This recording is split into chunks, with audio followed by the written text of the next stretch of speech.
Good morning, one and all.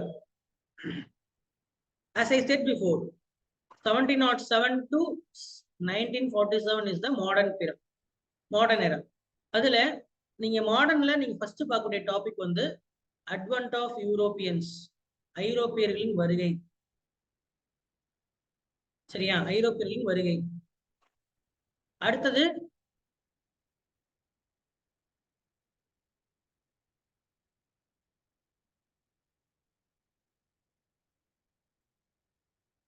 Rice of British. Rise of British அதாவது அந்த European வருகைனா யாரெல்லாம் வந்தாங்க, எங்கெங்கெல்லாம் செட்டில் ஆனாங்க அப்படின்றது பார்க்கணும். ரைஸ் ஆஃப் பிரிட்டிஷ் அப்படின்னா அந்த யூரோப்பியன்ஸ்குள்ள எப்படி போர்ச்சுகீசர் சண்டை போட்டுட்டு மற்ற நபர்கள் சண்டை போட்டு பிரிட்டிஷ் எப்படி மேல உச்சிக்கு வந்தா அப்படின்றது தான் ரைஸ் ஆஃப் பிரிட்டிஷ். அதாவது ஃபைட் அமாங் தெம். சிம்பிளா சொல்லணும்னா அவர்களுக்குள்ள நடந்த சண்டை. மூணாவது, சரியா? மூணாவது டாபிக் ட்ரேட் டு டெரிட்டரி. இப்படிதான் உங்க ஸ்கூல் புக்ல கொடுத்துருக்கோம். ட்ரேட் டு டெரிட்டரினா இப்போ பிரிட்டிஷ் யார் கூட சண்டை போடுறான்? British versus Indians. சரியா? அதாவது இந்தியர்களுக்குள்ள சண்டை போட்டது. இங்க இருக்கக்கூடிய மன்னர்கள் இருக்காங்க இல்லையா, அவங்க கூட சண்டை போட்டது தான் நீங்க என்ன பண்ணணும், இந்தியா ஆக்குபை பண்ண முடியும். முதல்ல இந்தியாவுக்குள்ள வர்றது. ரெண்டாவது யாரெல்லாம் வந்தாங்களோ ஐரோப்பால இருந்து வந்தாங்க இல்லையா, அவங்க கூட சண்டை போடுறது. மூணாவது அவங்க எல்லாம் போயிட்டாங்க, இப்ப வெள்ளைக்காரன் மட்டும்தான் இருக்கான். வெள்ளைக்காரன் மட்டும்தான் இருக்கிறான்.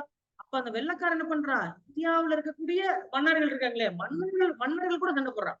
முகலாயர்களுக்கு சண்டை போடுறான், மராட்டியர்கள் கூட சண்டை போடுறான், தமிழர்கள் கூட சண்டை போடுறான். அதெல்லாம் ட்ரேட் டு டெரிட்டரி. சரியா? அப்ப ஃபுல்லா இது எல்லாமே உங்களுக்கு போர் தான். ரெண்டுமே ஃபுல்லா வார் பேட்டில், சண்டை சண்டை சண்டை தான் இது ரெண்டுமே. சரியா? அதுக்கப்புறம் என்ன, கம்பெனிஸ் ரூல். எப்படி ஆட்சி பண்ணா? கரெக்ட் தானே? கம்பெனி ரூல் யாருல இருந்து யார் வரைக்கும்? வாரன் ஹேஸ்டிங் முதல் வாரன் ஹேஸ்டிங்ஸ் முதல் டல்ஹவுசி வரை, டல்ஹவுசில கேனிங் வரை, லார்டு கேனிங். அதாவது 1773 இருந்து 1857 வரைக்கும்.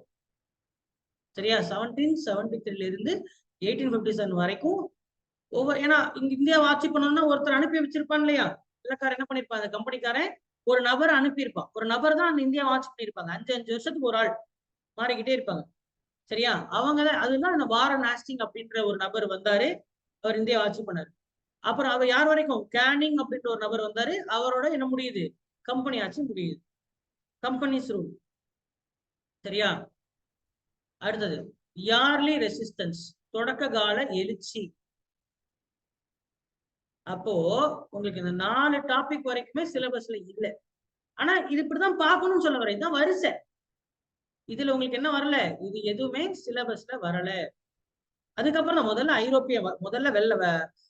ஐரோப்பியர்கள் இந்தியாவுக்கு வரணும். அப்புறம் அந்த வந்த ஐரோப்பியர்கள்ல வெள்ளைக்காரன் தான் ஜெயிக்கணும். அப்புறம் அந்த ஜெயிச்ச வெள்ளைக்காரன் இந்தியர்கள் கூட சண்டை போடணும், அதுலயும் ஜெயிக்கணும். அதுக்கப்புறம் ஜெயிச்சதுக்கு அப்புறம் இந்தியாவை ஆட்சி பண்ணணும். அதுக்கு ஒவ்வொரு நபரும் அனுப்பணும், அது மூலியமா இந்தியாவை ஆட்சி பண்ணணும். சட்டங்கள் கொண்டு வந்திருப்பானா, சட்டங்கள் கொண்டு வந்தான், நிறைய சட்டங்கள் கொண்டு வந்தான். அவங்க சட்டம் ஆட்சி பண்றாலும் சட்டம் கொண்டு வந்திருப்பான்ல, சட்டம் கொண்டு வந்திருப்பான். ஸ்கூல்லாம் கட்டியிருக்கான், சர்ச்சு கட்டியிருக்கான், நிறைய கட்டியிருக்கான், மருத்துவமனைகள் கட்டியிருக்கான். இங்க இருந்து இப்ப வியாபாரம் பண்ணியிருக்கான், நிறைய மாற்றங்கள் செஞ்சிருப்பான். சும்மாலாம் ஆட்சி பண்ணாமலாம் இல்லை. அடிச்சதுக்கு நிகரா ட்ரெயின்ல, அப்புறம் ட்ரெயின் ரூட்லாம் யார் போட்டா? அவன் தான் ட்ரெயின் ரூட்லாம் போட்டது. ட்ரெயின் ரூட் போட்டிருப்பான், கப்பல் உருவாக்கி இருப்பான், நிறைய செஞ்சிருக்கான். அதுதான் அவன் கம்பெனிஸ் ரூல். கம்பெனி எப்படி ஆட்சி பண்ணுச்சு அப்படின்ற காலங்கள் 1773 1857. யார் முதல் யார் வரைக்கும்? வாரணாசி முதல் கேனிங் வரைக்கும். அப்போ அதே மாதிரி இந்த டைம்ல இவனுடைய ஆட்சிக்கு எதிர்ப்பு வந்திருக்குமா? இப்ப நம்ம ஊர்ல இப்ப எதிர்ப்பு அப்படின்னா, இப்ப தூத்துக்குடியில நடந்த சம்பவம் ஒரு எழுச்சி, மெட்ராஸ் மெரினா பீச் நடந்தது ஒரு புரட்சி. சரியா? பஞ்சாப்ல இப்ப விவசாயிகள் எல்லாம் போராட்டம் பண்ணாங்க, அது ஒரு எழுச்சி, போராட்டம். அந்த மாதிரி வெள்ளைக்காரன் ஆட்சி பண்ணிருப்பான் இல்லையா, அப்போ அவனுக்கு எதிராக யாராவது புரட்சி பண்ணிருப்பாங்க. அந்த புரட்சி தான் தொடக்க கால புரட்சின்னு சொல்லுவாங்க. அது ஸ்டார்ட் ஆகும் யார்லி ரெசிஸ்டன்ஸ். யார்லி ரெசிஸ்டன்ஸ். அப்ப அவன் ஆட்சி எப்பெல்லாம் இருந்துச்சோ அது வரைக்குமே அது இருந்துச்சு. அப்ப நீங்க எது எப்படி சொல்லலாம், இதையும் நீங்க 1773 to 1857 சொல்லலாமா? ஏன்னா ஆட்சி இருக்கும் போது எழுச்சியும் இருந்திருக்கும்ல, போராட்டமும் இருந்திருக்கும். அப்ப ஏர்லி ரெசிஸ்டன்ஸும் 1773 1857 வரைக்கும்.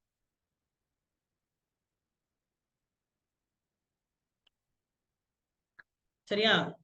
அடுத்தது great revolt of 1857.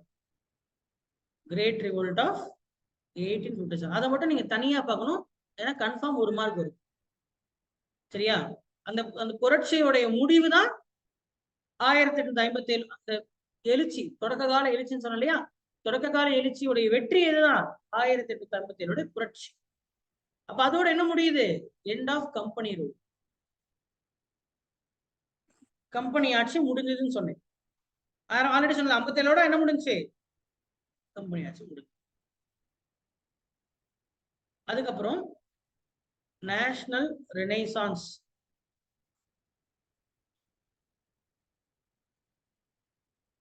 National Renaissance. அப்ப டாபிக் 4 வரைக்கும் வருதா சிலபஸ்ல? இல்ல. 5, 6, 7 வருமா? வரும்.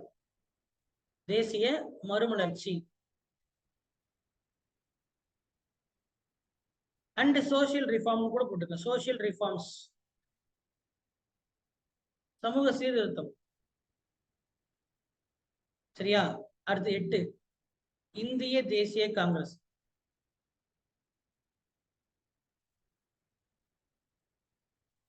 இந்திய தேசிய காங்கிரஸ். அடுத்து 9 ப்ரீ காந்தியன் ஸ்ட்ரகிள். காந்தி வருவதற்கு முன்னால் நடந்த போராட்டங்கள். அதுக்கப்புறம் காந்தியன் ஸ்ட்ரகிள், காந்தி வந்ததுக்கு அப்புறம் நடந்த போராட்டங்கள். சார் காந்தி மட்டும் தான் சொன்னீங்க, மத்தவங்க எல்லாம் என்ன போராட்டாங்க? அது அந்த காலத்திலே படிச்சிருவோம் நம்ம. அப்போ அதர் லீடர்ஸ் குறிப்பிட்டு அந்த ஒரு சில லீடர்ஸ் உடைய பேர் கொடுத்துருக்காங்க இல்லையா? அந்த லீடர்ஸ்ல பத்தி நம்ம தனியா நம்ம என்ன பண்ணிக்கணும், ஒரு வாட்டி படிச்சுட்டோம் அப்படின்னா நமக்கு வந்து மத்தவங்களே பார்த்த மாதிரி ஆச்சு. ஏன்னா சுதந்திர போராட்டம் நம்ம காந்தி வச்சு பார்க்கிறோம். காந்தியோட பார்வையில சுதந்திர போராட்டம் பார்க்கணும். அப்ப ஒரு சில பேர் விட்டு போயிடலாம் இல்லையா? அப்ப அதனால அவங்களையும் நம்ம தனியா பார்த்துட்டோம்னா அதர் லீடர்ஸ். அப்ப இதோட என்ன முடியுது? டாபிக் முடியுது. அதான் சொன்னேன். என்ன சொன்னேன்? ஆல்மோஸ்ட் 50% போர்ஷன்ல இல்லாமலே போயிடுச்சு சொன்னா. அது அப்போ 5, 6, 7, 8, 9, 10, 11 இதுதான் உங்களுக்கு சிலபஸ். இதுதான் உங்களுடைய சிலபஸ்ல வருது. இதை நீங்க எல்லாத்தையும் இவ்வளவு 1ல இருந்து 11 வரைக்கும் பாத்தீங்கன்னா தான் எதுல எது வரைக்கும் 1498ல இருந்து 1947 வரைக்கும் இருக்கக்கூடிய ஸ்டோரி. ஐரோப்பியல் வருகை எப்ப வந்தாங்க? 1948ல வந்தாங்க. சரியா? பிரிட்டிஷ் எழுச்சி, பிரிட்டிஷ் எப்ப வந்தாங்க? பிரிட்டிஷ் 1600ல வந்தாங்க. கரெக்டா? இப்பதானே சொன்னேன். 1615ல இந்தியாவுக்கு பிசினஸ் ஆரம்பிச்சாங்க. அப்படி ஆரம்பிச்சு 1757 வரைக்கும் ஒரு கதையா, அது வரைக்கும் ஒரு வியாபார கம்பெனியா இருந்துச்சு. அப்புறம் ட்ரேடு டு டெரிட்டரி 1757 தான் பிளாசி போர் ஆரம்பிச்சு 1857 வரைக்கும் ராஜ்யங்களை உருவாக்குனாங்க. அதே காலகட்டத்துல ஆட்சி பண்ணாங்க. அதே காலகட்டத்துல தான் எழுச்சி நடந்துச்சு 1857. அப்போ 1498ல இருந்து 1857 வரைக்கும் உங்களுக்கு என்ன இல்ல? ஸ்டோரி பாதி இல்ல. சரியா? வெறும் புரட்சி மட்டும்தான் இருக்கு. அப்போ உங்களுக்கு கதை புரியும் நினைக்கிறேன். இருந்தாலும் நம்ம அதை கொஞ்சம் ஃபாஸ்ட் ஃபார்வர்ட் பண்ணி பார்த்தரலாம். ஓகேவா? Which are very significant. ரொம்ப முக்கியமான கதை. ஏன்னா வெள்ளைக்காரன் எப்படி வந்தா அவனுடைய அந்த வரலாறு இல்லாம நம்ம அடுத்து போறதுங்கிறது கொஞ்சம் கம்ப்ளீட்லி கொஞ்சம் இதா இருக்கும், ஆடா இருக்கும். இருந்தாலும் வெரி வெரி இம்பார்ட்டன்டான பாயிண்ட மட்டும் நான் சம்மரைஸ் பண்ணிட்டு நான் போயிடுறேன். ஓகேவா? நீங்க ஸ்கூல் புக்ல நீங்க ஒரு வாசிப்பு விடுறது தப்பே கிடையாது. 8th ஸ்டாண்டர்ட படிக்கும். 11th கூட விட்டுருங்க. 8th கம்பல்சரி நீங்க என்ன பண்ணிடணும்? படிக்கணும். 8th கம்பல்சரியா படிக்கணும். சரி, அப்போ நம்ம இந்த வரலாறுல முதல்ல நிறைய பேர் கேட்பான், சார் இதெல்லாம் நடந்துச்சுன்னு என்ன சார் ப்ரூஃப் அப்படின்னு கேட்பான். கரெக்ட் தானே? அதுக்கப்புறம் நமக்கு என்ன இருக்கணும்? ஏன்னா எவனா ஒருத்தர் எழுதி வச்சுட்டு போயிருந்தா தான் நமக்கு ப்ரூஃப். அதுல பாத்தீங்கன்னா ஆனந்த ரங்கம் அப்படின்ற ஒரு நபர், அவர் எழுதின வரலாறு நமக்கு இருக்கு. சரியா? ஆனந்த ரங்கம் அப்படின்ற ஒரு நபர் வந்து, சரியா, அவர் வந்து தமிழர், அவர் வந்து ஒரு துபாஷா இருந்திருக்கிறார். எவா இருந்திருக்கிறாரு? துபாஷ். துபாஷ் என்ன? துபாஷ்னா அது ஒரு ஹிந்தி வார்த்தை. பாஷைனா மொழி. தோனா ரெண்டு மொழி. துபாஷ். அப்ப வெள்ளைக்காரன் இந்தியாவுக்கு வரும்பொழுது அவன் தமிழர்கள்ட்ட எப்படி பேசுவான்? அப்ப அவன் ஒரு டிரான்ஸ்லேட்டர் கூடவே வச்சு சுத்திட்டு இருப்பான். நீங்க இந்த மெட்ராஸ் பட்டினம்னு ஒரு படம் பார்த்திருப்பீங்க. அதுல வந்து ஐ நோ 5 லாங்குவேஜஸ் அப்படி ஒருத்தர் வருவார்ல, அவர் தான் துபாஷ், வேற ஒன்றும் கிடையாது. ஓகேவா? அவர் 5 லாங்குவேஜ் சொல்லுவார். இருந்தாலும் வந்து துபாஷ்ங்கிற வார்த்தை அப்படி வந்தது. 2 பாஷை பேசுறவன கூட்டு வா அப்படின்னு சொல்லுவாங்க. ஊர்ல எவனும் துபாஷ் இல்லையாப்பா, 2 மொழி பேசுறவன் இல்லையா? இப்ப நம்ம எல்லாம் 2 மொழி சாதாரண பேசு, தமிழ் தெரியும், இங்கிலீஷ் தெரியும், கரெக்ட். அப்ப நீங்களும் எல்லாமே துபாஷ் தான். ஓகேவா? ஓகே. அவர் எங்க இருந்தாரு? பாண்டிச்சேரியில வேலை பார்த்திருக்காரு. யார் கீழே? பிரெஞ்சு வேலை பார்த்திருக்காரு. அப்போ அவரு 1736 இருந்து 1760 வரைக்கும் நடந்த சம்பவங்களை அவருடைய டைரியில எழுதி வச்சிருக்காரு. அப்போ அது நமக்கு ரொம்ப முக்கியமான ஒரு என்னது ஆர்கைவா இருக்கும். ஆர்கைவ். சரியா? சோ இந்த மாதிரி இந்தியாவில் நடந்த இந்த டைரி, அப்புறம் முக்கியமான அந்த விஷயங்கள் எழுதியிருப்பாங்க இல்லையா? ஒரு ஆனந்தரங்கம்ங்கிறது ஒரு ஆள், ஏன் வேற ஒன்னும் டைரி எழுதிருக்க மாட்டானா? எழுதியிருப்பான் இல்லையா? அந்த மாதிரி அவர்களுடைய எல்லாத்தையுமே பொக்கிஷமா இந்தியா மெயின்டைன் பண்ணுது. அதுதான் என்னது national archives of India, new டெல்லியில இருக்கு. சரியா? அதான் சீஃப் ஸ்டோர் ஹவுஸ் இந்தியாவில். என்ன பத்திரப்படுத்திக்கணும்ல, பத்திரப்படுத்தி வைக்கணுமா இல்லையா? அப்போ இதுல இந்த மாதிரி ஒரு பொக்கிஷமான விஷயங்களை பத்திரப்படுத்தி வைக்கணும் அப்படின்றது யார் ஆரம்பிச்சா? ஜார்ஜ் வில்லியம் ஃபாரஸ்ட் அப்படின்றவர் ஆரம்பிச்சார். அதனாலதான் இந்த மாதிரி நேஷனல் ஆர்கைவ் ஆஃப் இந்தியாவுடைய தந்தை என்று அழைக்கப்படுகிறார். இந்தியாவுக்கே ஒண்ணு இருக்கும்போது தமிழ்நாட்டுக்கும் இருக்கும்ல, அதான் மெட்ராஸ் ரெக்கார்ட் ஆபீஸ் அல்லது தமிழ்நாடு ஆர்கைவ் இருக்கு. அது சென்னை. இது தமிழ்நாட்டில் நடந்த முக்கியமான டாக்குமெண்ட், சரியா, பத்திரங்கள், ரெக்கார்ட்ஸ் இதெல்லாம் என்னது பத்திரமா இதுல இருக்கு. இங்க நீங்க பாத்தீங்கன்னா டச்சுக்காரனுடையது, டானிஷ்காரனுடையது, மராட்டியர்களுடையது, பாரசீகர்களுடையது, பிரெஞ்சு, உருது, தமிழ், போர்ச்சுகீஸ், எத்தனை மொழியில யாரெல்லாம் இருந்தாங்களோ அவங்களுடைய எல்லா டெய்லி, அவங்களுடைய ரெக்கார்டு எல்லாத்தையும் என்ன பண்ணிருப்பாங்க, அந்த ஆவணங்களை பத்திரப்படுத்தி வச்சிருக்கிறாங்க. எங்க? தமிழ்நாடு ஆர்கைவ்ல. சொல்ல விளங்குதா? இந்த தமிழ்நாடுடைய ஆர்கைவ்ல டேனியர்கள் அவர்களுடைய பதிவுகள் நிறைய இருக்கு. டேனியர்கள் ஆட்சி பண்ணதுடைய பதிவு, டச்சுக்காரனுடைய பதிவு. அப்ப இந்த மாதிரி பதிவுகள் எல்லாத்தையும் வச்சு தமிழ்நாட்டுல இவங்க என்ன நடந்துச்சு 1498 இருந்து என்ன நடந்துச்சுங்கிறது நமக்கு ரொம்ப தெளிவா தெரியும் அப்படின்னு. அப்போ இதெல்லாம் பொய் இல்ல, என்ன கிடையாது, பொய் இல்ல, கதை கட்டி விட்ட கதையெல்லாம் கிடையாது. சரியா? இங்க பாருங்க, கடலூர் கோட்டை, டேவிட் ஃபோர்ட். கடலூர் இருக்கக்கூடிய கோட்டை தான் டேவிட் ஃபோர்ட் சொல்லுவாங்க. அவங்க கட்டி இருந்த அந்த கட்டுமானங்கள்லாம் இன்னும் இருக்குல்ல. அதுல அந்த ஆபீஸ்ல விட்டுட்டு போனவன் எல்லாத்தையும் எடுத்துட்டா போயிருப்பான், விட்டுட்டு தானே போயிருப்பான் இந்த ஆவணங்கள். அப்ப அந்த ஆவணங்களை படிக்கும்போது நமக்கு ரொம்ப தெளிவான விஷயங்கள்லாம் கிடைக்குது. சரியா? பிரான்சிஸ் கோட்டை, கொச்சின் இருக்கக்கூடிய பிரான்சிஸ் கோட்டை, பாண்டிச்சேரி இருக்கக்கூடிய லூயிஸ் கோட்டை, சரியா, மெட்ராஸ்ல இருக்கக்கூடிய ஜார்ஜ் கோட்டை, கடலூர்ல இருக்கக்கூடிய டேவிட் கோட்டை. இதெல்லாம் புக்ல இருக்குங்க. புக்ல இருக்கு, நல்லா கவனிங்க. புக் வச்சு தானே சொல்றேன். அதெல்லாம் நீங்க வந்து ஒரு ரிவைஸ் பண்ணும்போது யூஸ்ஃபுல்லா இருக்கு. அதெல்லாம் சும்மா ரிவைஸ் பண்ணி காட்டுறேன். சரியா? ரிவைஸ் பண்ணி காட்டுறேன். நீங்க எழுத வேண்டாம், கவனிங்க. நான் எழுதுறேன் பாருங்க, அதை எழுதணுங்க அப்போ. சரியா? சரியா? அதே மாதிரி இந்தியாவுடைய மியூசியம், சரியா, எப்ப ஆரம்பிச்சிருக்காங்க? 1949 ஆரம்பிச்சிருக்காங்க. ஓகே, விளங்குதா? ரைட். அதே மாதிரி இந்தியாவில் ஆட்சி செய்யும் போது வெள்ளக்கார ராணி என்ன பண்ணிருப்பாங்க, அவங்க நாணயங்கள் அச்சடிச்சு வெளியிட்டு இருப்பாங்க இல்லையா? முதல் நாணயம் எப்ப வெளியிட்டிருக்காங்க? 1862 வெளியிட்டிருக்காங்க. நமக்கு இந்தியாவில் இருக்கக்கூடிய ரிசர்வ் வங்கி இருக்குல்ல, ரிசர்வ் பேங்க், அதை ஆரம்பிச்சது வெள்ளக்காரன் தான். ரிசர்வ் பேங்க் எப்ப ஆரம்பிச்சா? 1935 ஆரம்பிச்சு. சரியா? 1935 முத நோட்டு 5 ரூபா நோட்டு. 5 ரூபா நோட்டு ஜார்ஜ் ஜார்ஜ் ஆறாம் ஜார்ஜ் அப்படின்ற ஒரு இங்கிலாந்து மன்னருடைய முகம் பதித்த ஒரு 5 ரூபா நோட்டு தான் முதலா நாணயமா வெளியிட்டு இருக்காங்க. இப்ப இதெல்லாம் கேட்பாங்களா, கேட்க மாட்டாங்களா? இதெல்லாம் நீங்க படிச்சிருச்சு. சரியா? கடலூர்ல இருக்கக்கூடிய கோட்டைக்கு பேர் என்ன? டேவிட் கோட்டை. பாண்டிச்சேரியில் இருக்கக்கூடிய கோட்டைக்கு பேர் என்ன? Louis Louis Louis Louis fort. ஓகேவா? Louis fort. அதுக்கப்புறம் கொச்சியில கூடியது பிரான்சிஸ் சர்ச். ஓகேவா? மெட்ராஸ்ல கூடியது சுகனேஸ்வரன். மெட்ராஸ்ல கூடியது ஜார்ஜ் கோட்டை. இங்க இருக்குல்ல, பார்த்து சொல்லணும்ல, ஜார்ஜ் கோட்டை. சரியா? இந்தியாவுடைய நேஷனல் ஆர்கைவ் பதிவுகள் எங்க இருக்கு? தேசிய பதிவு எங்க இருக்கு? நியூ டெல்லியில இருக்கு. தமிழ்நாட்டுடையது மெட்ராஸ்ல, சென்னையில. சரி, ஐரோப்பியன் வருகை. ஐரோப்பியர்கள் வருகை. முதல்ல ஐரோப்பியர்கள் எதுக்கு வரணும்? இந்த மேப்ல அழகா சொல்லியிருக்காங்க.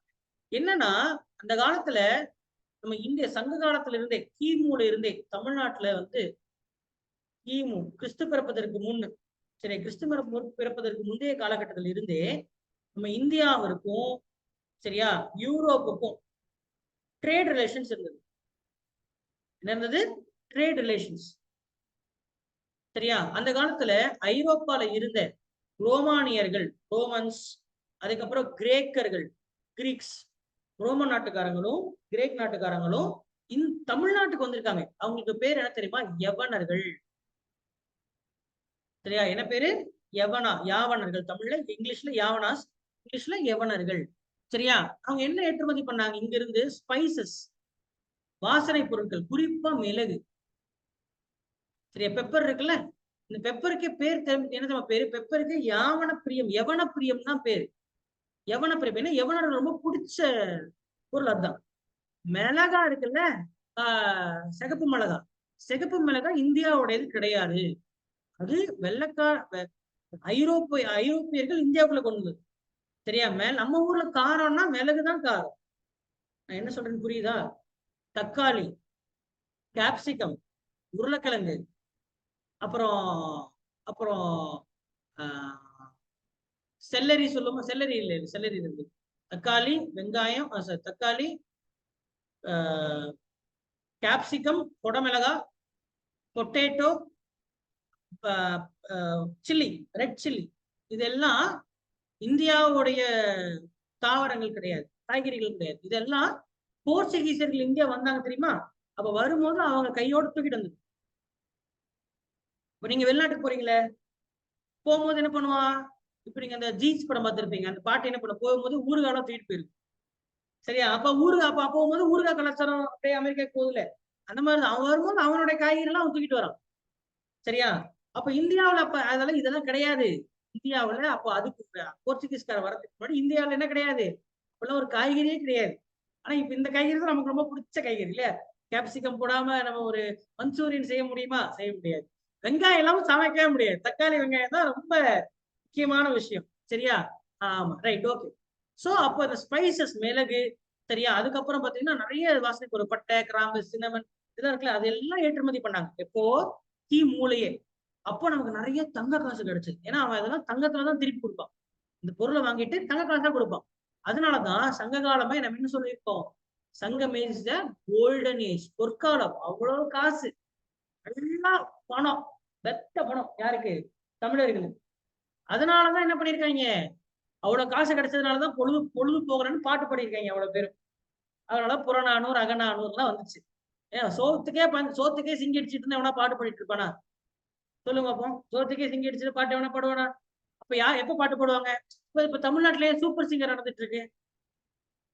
சொல்லுங்க அப்போ. எல்லாம் கல்வி நிலையங்கள்லாம் இருக்கு. சரியா? படிக்கிறதெல்லாம் கரெக்டா போயிட்டு இருக்கு. அப்படி இருக்கும்போது சரி, பொழுதுபோக்குக்கு தம் பிள்ளைங்களை பாட்டு கத்துக்க, கர்நாடக சங்கீதம் கத்து சொல்லுவோம். சரியா? படிப்புக்கே இல்ல. சரியா? பிள்ளைய படிக்க வைக்க முடியலன்னா எவனா நேஷனல் சூப்பர் சிங்கருக்கு வந்து இப்ப அதுல அப்படி நடக்குமா? புரியுதா? இசைங்கிறதுல என்ன? பொழுதுபோக்கு செய்யறத வயிறு முதல்ல நிரம்பி இருக்கணும். சரி, இப்ப உக்ரைன்ல போர் நடந்துட்டு இருக்கு, பாலஸ்தீனியன் போர் நடக்குது. அங்க ஏதோ ஆற்றல் சூப்பர் சிங்கர்னு காம்படிஷன் நடத்துவானா? பாலஸ்தீன்ல முதல்ல குண்டு சிறுக்கார எங்க போடுவான்? அங்கதான் போடுவான். ஆமாவா இல்லையா? அப்போ எப்ப காசு நல்லா கொழுத்து இருக்குதோ அப்பதான் என்ன பண்ணுவாங்க? இந்த மாதிரிலாம் டான்ஸ், மியூசிக்குலாம் அப்ப இல்லப்பா. அதே மாதிரிதான். அப்போ இந்த மாதிரி என்னது அவ்வளோ புத்தகங்கள், இலக்கியங்கள் வந்து தமிழர்கள் எழுதியிருக்கிறான்னா அப்ப காசு கொழுத்து இருக்கு தானே? கொழுத்ததுக்கு காரணம் என்ன? யூரோப்பியர்கள் கூட நம்ம யவனர்கள் கூட நம்ம வர்த்தகம் வச்சுக்கிட்டதுனாலதான். சொல்ல புரியுதா? இப்ப சங்ககாலம் ஏன் முடிஞ்சிருக்கும்? சங்ககாலம் முடிவுக்கு வந்தது. அப்ப அந்த ட்ரேடு முடிஞ்சிச்சு. வர்த்தகம் யவனர்கள் வந்து தோக்கடிச்சிட்டாங்க. ரோமன்ஸ், கிரீக்ஸ் எல்லாமே வீழ்ந்துட்டாங்க. அதனால நமக்கிட்ட வியாபாரம் பண்றதுக்கு ஆள் இல்லை. நமக்கு என்ன ஆச்சு? வீழ்ச்சி அடைஞ்சிருச்சு. அப்போ பொருளாதாரம் வீழ்ச்சி அடைஞ்சா நாடும் வீழ்ச்சி அடையும். கரெக்டா? இது புரியுதா உங்களுக்கு? ஆமா. அப்போ நம்ம ஒண்ணும் யூரோப்பியன்ஸ் கூட நம்ம ரொம்ப நாள் ட்ரேட்ல இருக்கோம். இல்லாமலாம் கிடையாது. சரியா? அப்போ அதுக்கப்புறம் இப்ப நீங்க இந்தியாவை பாத்தீங்கன்னா இந்த பக்கம் இருக்கக்கூடிய கடலுக்கு என்ன பேரு? இந்தியா இதுதானா? இந்தியாவுக்கு இந்த பக்கம் இருக்கக்கூடிய கடலுக்கு என்ன பேரு? இங்க இருக்க ஒரு கடலுக்கு என்ன பேரு? அரபிக்கடல். காரணம் எதுக்கு பேர் அரபிக்கடல் வச்சிருக்காங்க? ஏன்? மலபார் கடல் வச்சிருக்கலாம், இல்ல மேல பெர்சிய கடல் வச்சிருக்கலாம். பெர்சியா கீழே தானே இருக்கு. அப்ப பெர்சியர்கள் வச்சிருக்கலாம். இல்ல ஆப்பிரிக்கா பக்கத்துல இருக்க கிழக்கு ஆப்பிரிக்கா கடல் பேர் வச்சிருக்கலாம். வச்சிருக்கலாமா இல்லையா? ஏன் பேர் அரபி கடல் வச்சிருக்காங்க? ஏன்னா இந்த கடலை அப்படியே திக்கு திசை ஆழந்தாழம் எல்லாமே அப்படியே நாலாம் அடிச்சு எல்லா இடமும் தெரிஞ்சு அடுக்காம கொண்டு வச்சிருந்தான் யாரு? அரேபியர்கள். சரியா? இந்த பக்கம் இருக்கக்கூடிய ஐரோப்பாவிற்கு பொருளை ஈஸியா எடுத்துட்டு போனோம்னா எப்படி போனோம்? இங்கிருந்து அரபிக்கடல் வழியா தான் இப்படி போக முடியும். அப்ப யார் இதை செய்வா? அரேபியர்கள். அரேபியர்களுக்கு தான் செய்ய முடியும். அவனுக்கு தான் இந்த வழி தெரியும். அப்போ அவன் எவ்வளவு சொல்றானோ அதான் வேலை. சரியா? எவ்வளவுடா மிளகு? கிலோ 800 ரூபாய். அங்க நீ 80 ரூபாய்க்கு தானே வாங்கினேன். நான் 80 ரூபாய் தான் வாங்கினேன். ஒரு இடத்துல கிலோ எவ்வளவு? 800 ரூபாய். அப்ப எல்லாம் கிலோ 800 ரூபான்னு சொன்னா நீங்க அதான் வாங்கி யூஸ் பண்ணணும். ஏன்னா மிளகு டிமாண்ட் இருக்கு. அப்போ இவங்க சொல்றதான் சட்டம். அப்ப அவங்களோட டாமினேஷனை வந்து மீறணும் அப்படின்றதுக்காக இவங்களுக்கு இப்படி வர்றதுக்கு வழி போக முடியாது. விடுவான் அவன்? யார் விடுவான்? யார் விடுவானா? விட மாட்டான். அப்ப ஒரே வழி என்ன? சுத்தி வந்தாதான். என்ன பண்ணும்? சுத்தி வந்தாதான் வழி. ஆனா அப்படி சுத்தி போறது பெரிய ரூட். கிட்டத்தட்ட 15,000 கிலோமீட்டர். எதுல போகணும்? கப்பல்ல போகணும். அதுக்கு யாருமே போனதில்லை. பூமியில யாருமே அப்படி ஒரு கடல் பயணத்தை செஞ்சதில்லை. எப்படி? யூரோப்ல இருந்து இந்தியாவுக்கு.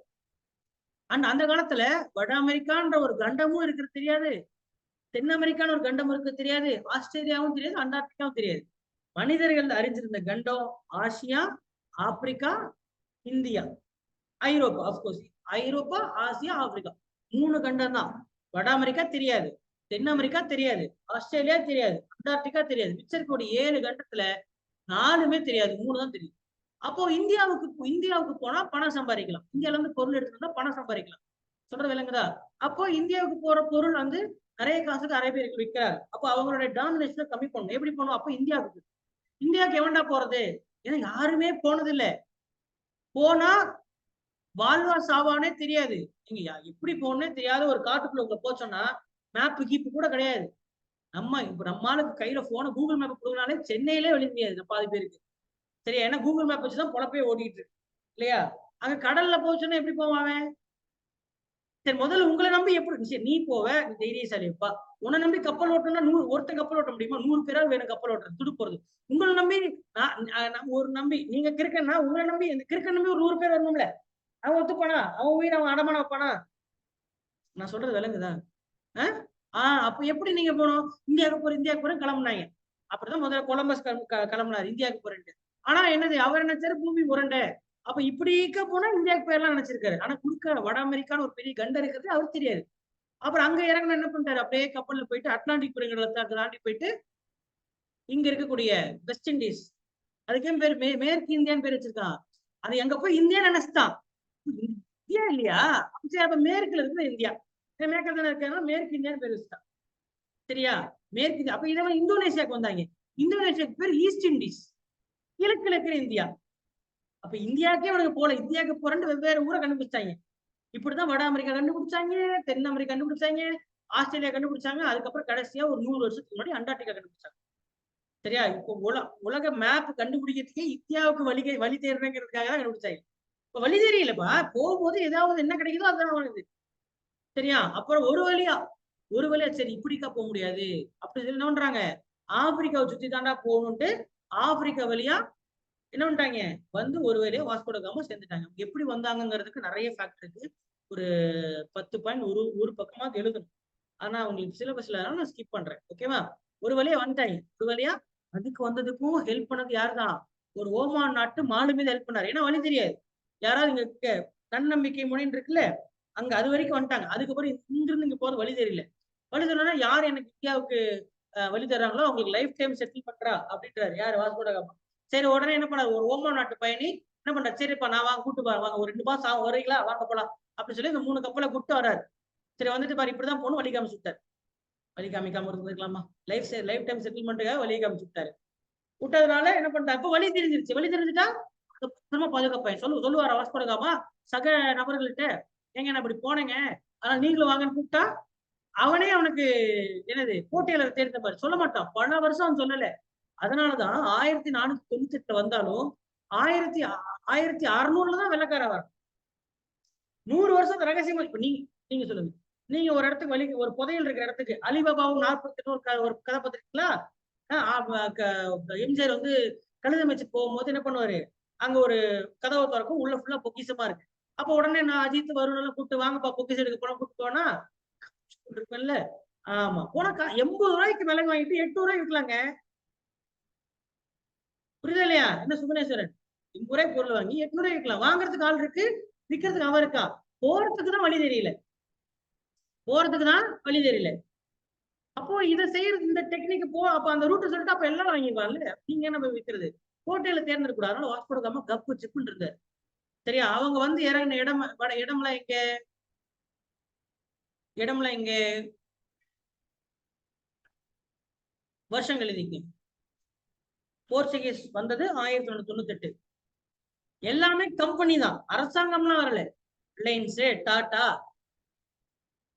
அந்த மாதிரிலாம் என்னது கம்பெனி தான் வந்துச்சு. இங்கிலீஷ் கிழக்கிந்திய கம்பெனி, டச் கிழக்கிந்திய கம்பெனி, டானிஷ் கிழக்கிந்திய கம்பெனி, பிரெஞ்சு கிழக்கிந்திய கம்பெனி. 1600, 1602, 1616, 1664.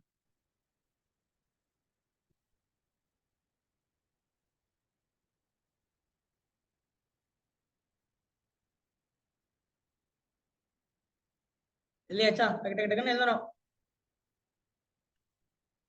டச்சன் மட்டும் போட்டுங்க, ஃபுல்லா எழுதாதீங்க.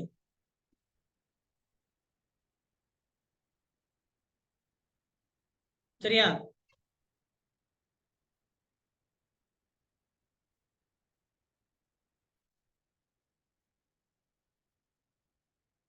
இப்படிதான் வந்தாங்க. தன்னம்பிக்கை முனையில இருந்து அப்படியே கண்ணு தெரியாதவன் அப்படி சவுத்து தொட்டு தொட்டு போவான் பாத்தீங்களா? நீங்க இப்படிதான் மெழுகுவர்த்தி தெரிவிங்க லைட்டா போச்சுன்னா. சரி எங்கடா இருக்கு சவுத்து தொட்டுக்கிட்டே போற மாதிரி என்னது ஆப்பிரிக்கா தொட்டுக்கிட்டே வந்துட்டான் பாருங்க. சரி வழி தெரியல. சரி என்ன நடுக்கடல் போனோம்னா திரும்பி வர முடியாது. சரியா? தண்ணி குடிக்கிறதுக்கு தண்ணி வேணும், சாப்பிடறதுக்கு இடம் வேணும். அப்ப துறைமுகம் ஓட்டி தான் போகணும். சரியா? ஆமா. சோ வந்து என்ன பண்றாங்க, இங்க வந்து கள்ளிக்கோட்டைக்கு வந்து இறக்கிட்டு போயிட்டாரு. சரிப்பா இந்தப்பா இறக்கிட்டப்பா என்ன ஆளு விடுப்பான்னு சொல்லி அவர் போயிட்டாரு. யாரு? அந்த ஓமான் நாட்டு மாலுமி. அவர் இல்லைன்னா அந்த நேரத்துக்கு அவரு அங்க நன்னம்பிக்கையில போனது 20 நாளா ஆச்சு. அன்னைக்கு அவர் வராம இருந்தா எவனும் காமிச்சிக்க மாட்டான். அப்படியே வாஸ்கோ ட காமா வீட்டு போய் பார்த்து போயிருப்பாரு. நமக்கு ஒரு வரலாறு மிச்சமா இருக்கும். சரியா? ஆமா. சோ எப்ப வந்தாரு? 20 மே 1498ல கள்ளிக்கோட்டையில வந்து இறங்குறாரு. கள்ளிக்கோட்டையில இருக்கக்கூடிய அரசர்கள், கள்ளிக்கோட்டை அரசர்கள் வந்து சமுத்திரத்தை ஆட்சி செய்பவர். சமுத்திரத்தை பத்தின அவருடைய ஆட்சி. அதனாலதான் அந்த கேரளத்துல மலையாளத்துல என்னது சமுத்திரின்னு பேர் அவருக்கு. ஆக்சுவலா அவர் பேர் சமுத்திரி கிடையாது, சமுத்திரத்தை ஆள்பவன். யாருப்பா இங்க யார் ஆட்சி செய்யறா? இங்க சமுதிரி மன்னர் தான் ஆட்சி பண்றாரு அப்படி சொன்னா, ஓ சாமுரைன் அப்படின்னு வெள்ளக்காரன் பேர் வச்சு. வெள்ளக்காரன் இல்ல, போர்ச்சுகீசேக்காரன். அப்படிதான் அந்த சாமுரைங்கிற வார்த்தை வந்துச்சு. சரியா? Okay right. இதுல வந்து முக்கிய இப்போ இவங்க ஆட்சியை பிடிச்ச உடனே இவங்க எந்தெந்த இடத்த பிடிச்சாங்க? முக்கியமா 3 இடத்த எழுதிக்க. கல்லிக்கட், கண்ணனூர், கொச்சின் 3 இடத்த பிடிச்சாங்க. 3மே மேற்கு கரை தான், வெஸ்ட் பக்கம் தான். காலிக்கட், கண்ணனூர், கொச்சின். மேப்ல பாக்கணும்னா மேப் போட்டுக்க உரைங்க. இந்த வெஸ்ட் தான் west coast. Kallikottai, Cochin, Kannanur, C C C, Goa, Diu Daman. அப்போ இது எல்லாமே யாருடைய இடம்? போர்ச்சுகீசியர்கள். First Kallikottai, kitchen, Kannanur. கோவா.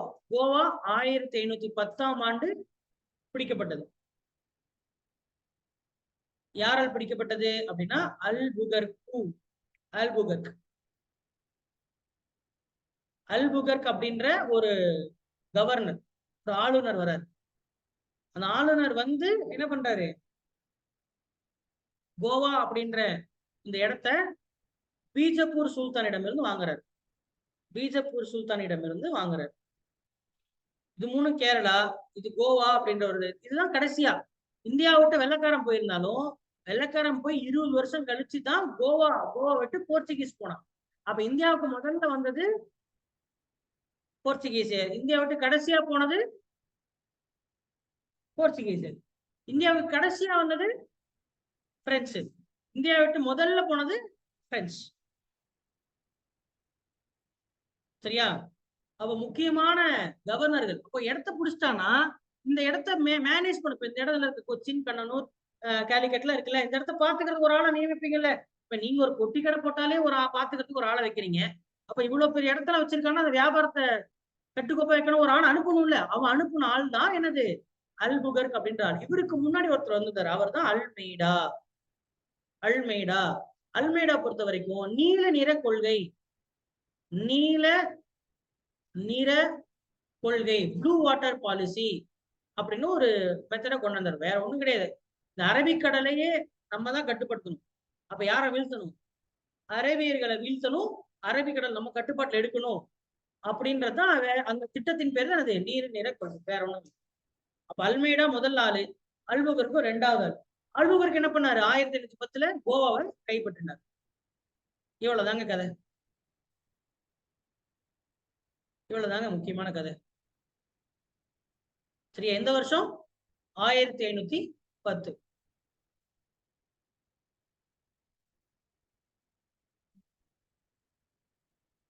சரி, இவர் தான் அந்த ஜாம்பூர் அரசர். சரியா? அந்த அல்புகர்க் இந்தியாவுக்கு வந்தார்ல, அவர் என்ன பண்ணாருன்னா இந்தியா அந்த கோவா மாநகரத்துல சதியை ஒழிச்சார். சதிய அபாலிஸ்ட் சதி, சதியை ஒழிச்சாரு.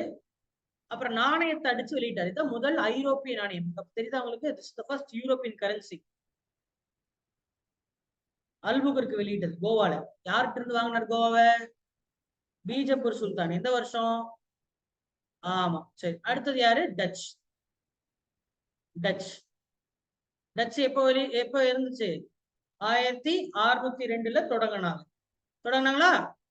ஆமா.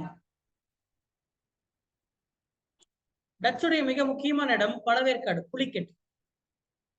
டச்சுடைய முக்கியமான இடத்துல எழுதிங்க. இப்ப பாத்தீங்களா, அவங்க சொன்னேன் இல்லையா, கொச்சின், கலிகட், கண்ணனூர், கோவா, டைவிடாமல் சொல்லல, அந்த மாதிரி இவங்களுக்கு எழுதி. அதே இடத்துக்கு இவன் போவானா? அந்த இடத்துக்கு போன சண்டை வந்துடும்ல, பக்கத்துல இருக்கு தானே போவான். அப்போ என்ன பண்றான்? அவன் புலிக்கட்டுக்கு போறான். புலிக்கெட் தமிழ்ல பழவேற்காடு, தமிழ்நாட்டுடைய டாப்ல இருக்குது. பழவேற்காடு, காரைக்கால், நாகப்பட்டினம், சூரத். சூரத் இதெல்லாம் இவன் ஆக்குபை பண்ணது. இதெல்லாம் இவன் ஆக்குபை பண்ணது. இங்க வந்து பாத்தீங்கன்னா புலிக்கட், பழவேற்காடு. எப்படி கோவா போர்ச்சுகீஸ்க்கு டாமினன்ட்டோ, புலிகெட் யாருக்கு டாமினன்ட்? டச்சு. சரியா? டச் முக்கியமா என்ன என்ன வியாபாரம் பண்றான்னா அடிமை வர்த்தகத்துல ஈடுபடுறான். அடிமை வர்த்தகம். இங்க இருந்து அடிமைகளை தமிழ்நாட்டுல இருந்து நிறைய அடிமைகள் பிடிச்சு போயிட்டு ஐரோப்பால போய் வித்துருவானுங்க. ஸ்லேவ் ட்ரேட் பண்ணது. இப்ப இந்தியாவில ஸ்லேவ் ட்ரேட் பண்ணது யாரு? டச். சரியா? டச். ஓகேவா? டச். அடுத்தது யாரு? டேனிஷ். டேனிஷ் எங்க பண்றான்? டேனிஷ் வந்து பாத்தீங்கன்னா தரங்கம்பாடி, செரம்பூர் இந்த மாதிரி இடத்துல செட்டில் ஆகிறான். தரங்கம்பாடி தஞ்சாவூர்ல இருக்கக்கூடிய இருக்கும் தரங்கம்பாடி. டிராங்குபார் தமிழ்ல தரங்கம்பாடி. தரங்கம்பாடி, டிராங்குபார். அதே மாதிரி கல்கட்டால இருக்கக்கூடிய கல்கட்டா.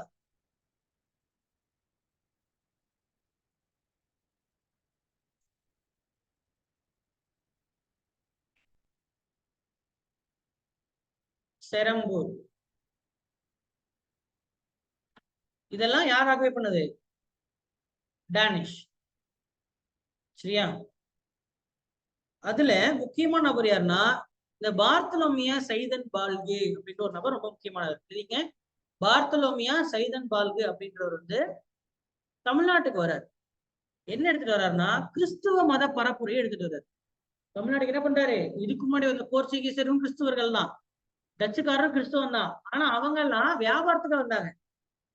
எந்த மத பரப்புரை வரல, மிஷினரிஸ் வரல. மிஷினரினா தெரியல, ஒரு மதத்தை பரப்புறதுக்காக வர்றவங்க. ஆனா டேனிஷ்காரங்க தான் முதல்ல என்ன பண்றாங்க? டேனிஷ் நாட்டுக்காரனான பார்த்தலோமியா சைதன் பால்கும், சரியா, ஹைன்ரிச் ப்ளூட்ஷே, 2 பேர். அதுல முக்கியமானவர் இந்த சைதன் பால்கு தான். சரி, அவங்க தான் முதல்ல இந்தியாவுக்கு கிறிஸ்துவ மதத்தை பரப்புறதுக்காக வருபவர்கள். இங்க வராங்க. டிராங்குபார் என்ன? தரங்கம்பாடி. சரி, அவங்களுடைய கோட்டை தான் அது இன்னும் இருக்கு.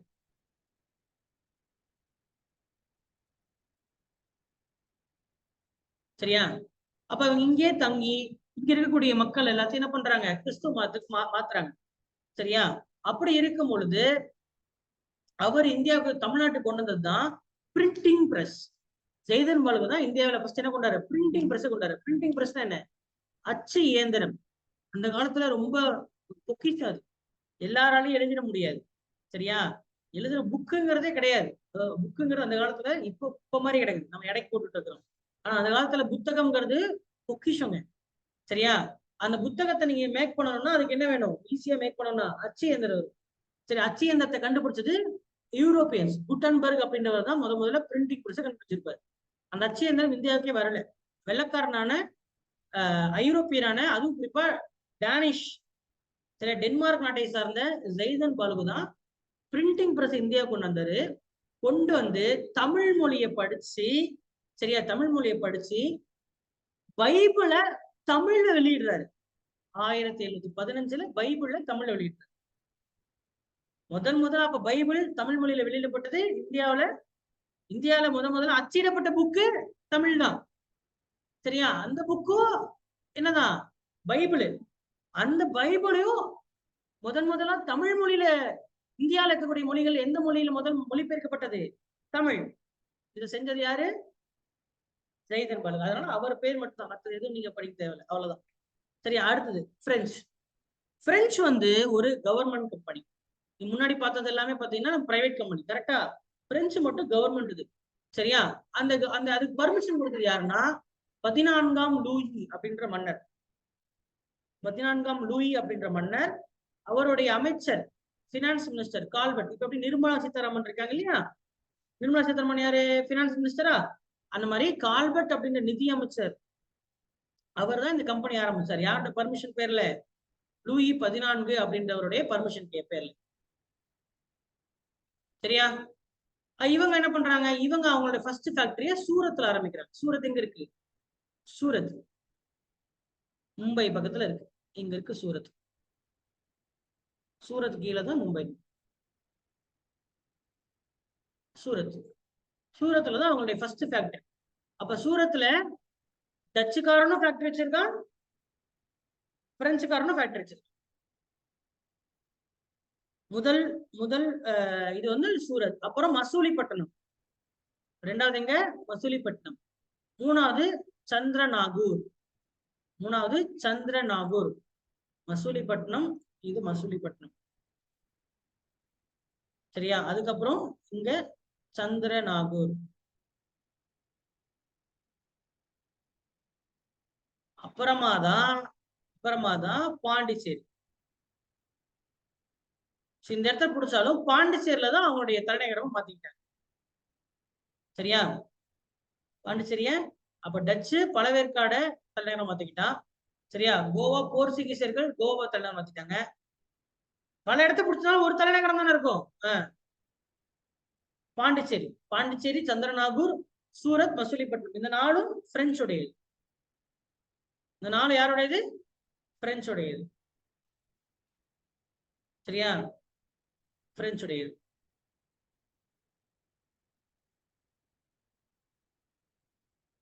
இது வரைக்கும் அந்த டவுட் இருக்கா?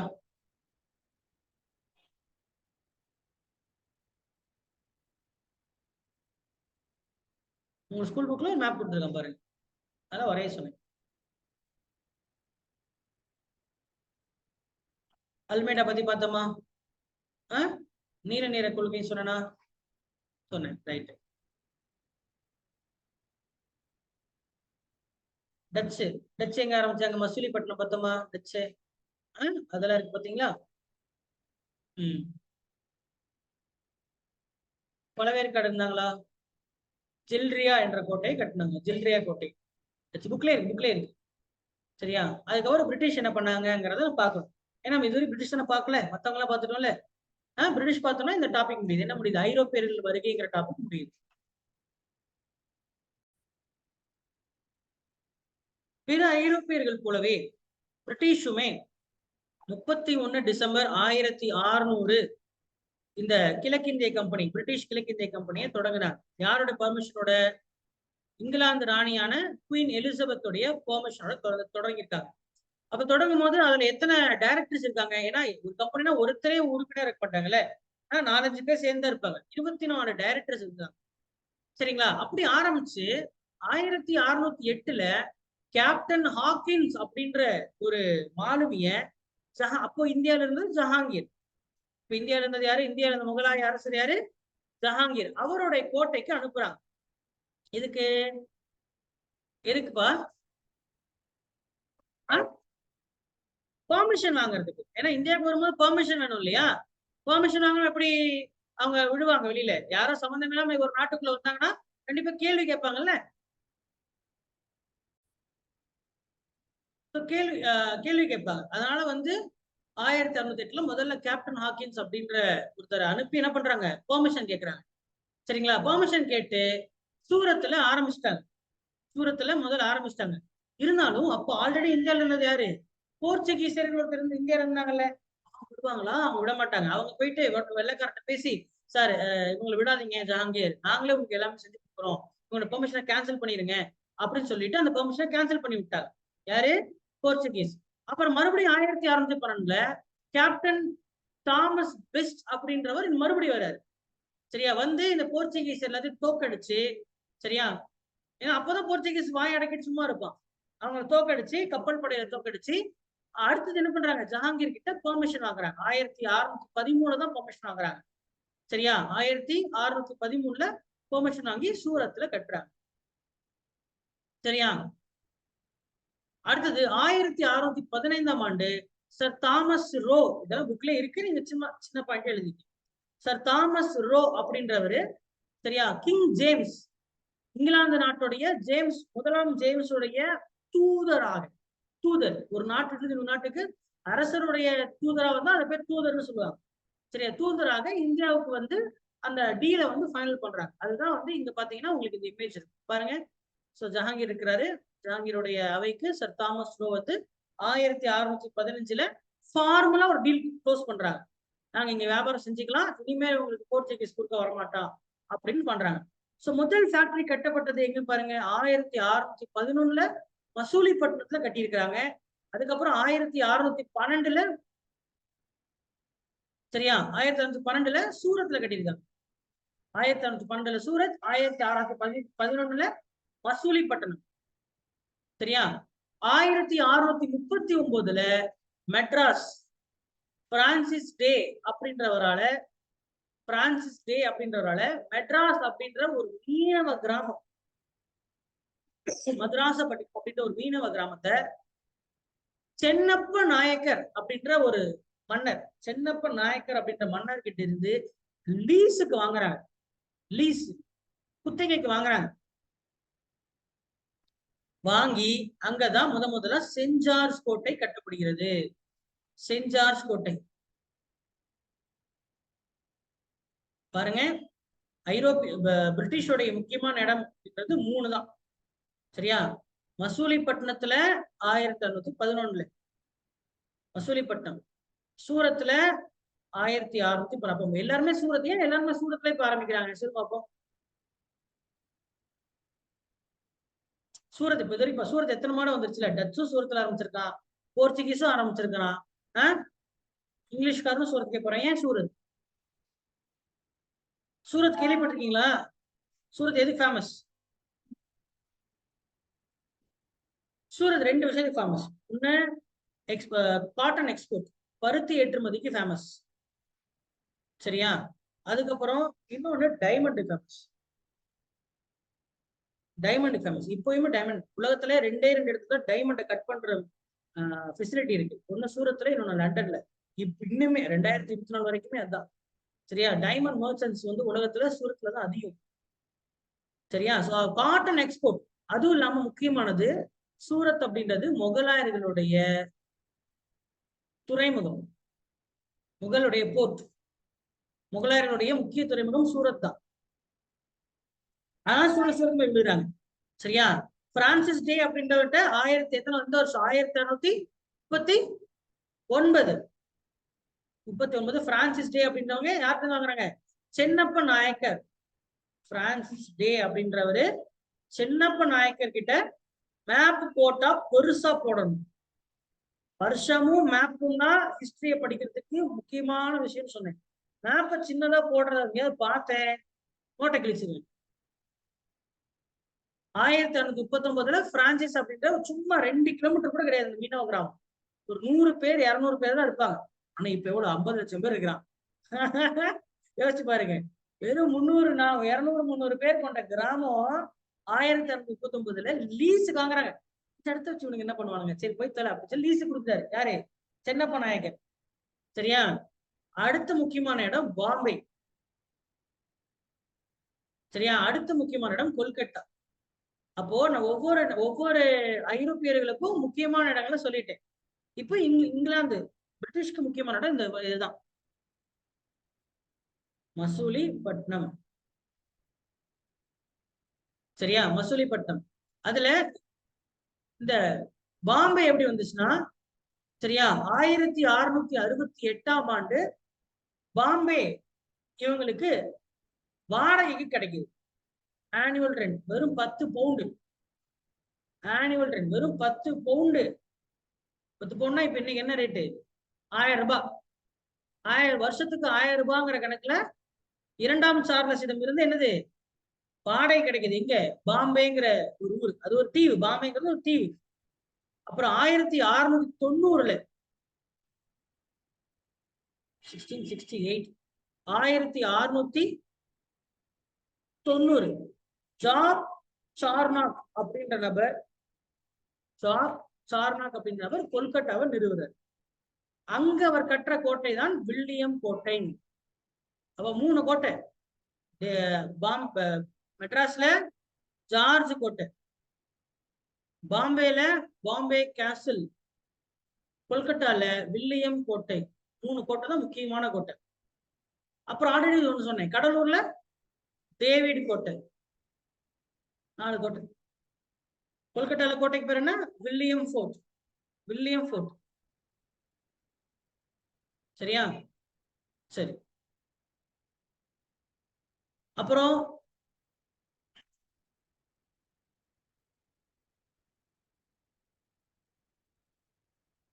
லெசன் முடியும், அவ்வளவுதான். வில்லியம் ஹாக்கின்ஸ் எந்த நாட்டை சார்ந்தவர் கேட்டிருக்கான் பாருங்க. வில்லியம் ஹாக்கின்ஸ் இங்கிலாந்து இல்லையா? போர்ச்சுகீஸ் நிறுவனராக இந்தியாவுக்கு வந்தவர் யாரு? Foundation of Portuguese power. Portuguese power இந்தியாவில் நிறுவனது யாரு? அல்புகர்க். சரியா? இந்தியாவுக்கு முதல்ல சி ரூட்டை கண்டுபிடிச்சது யாரு? போர்ச்சுகல். சரியா?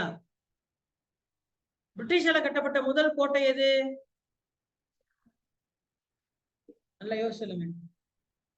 என்ன பார்த்தாங்க? ரேவதி ஏன் கேக்குறீங்க?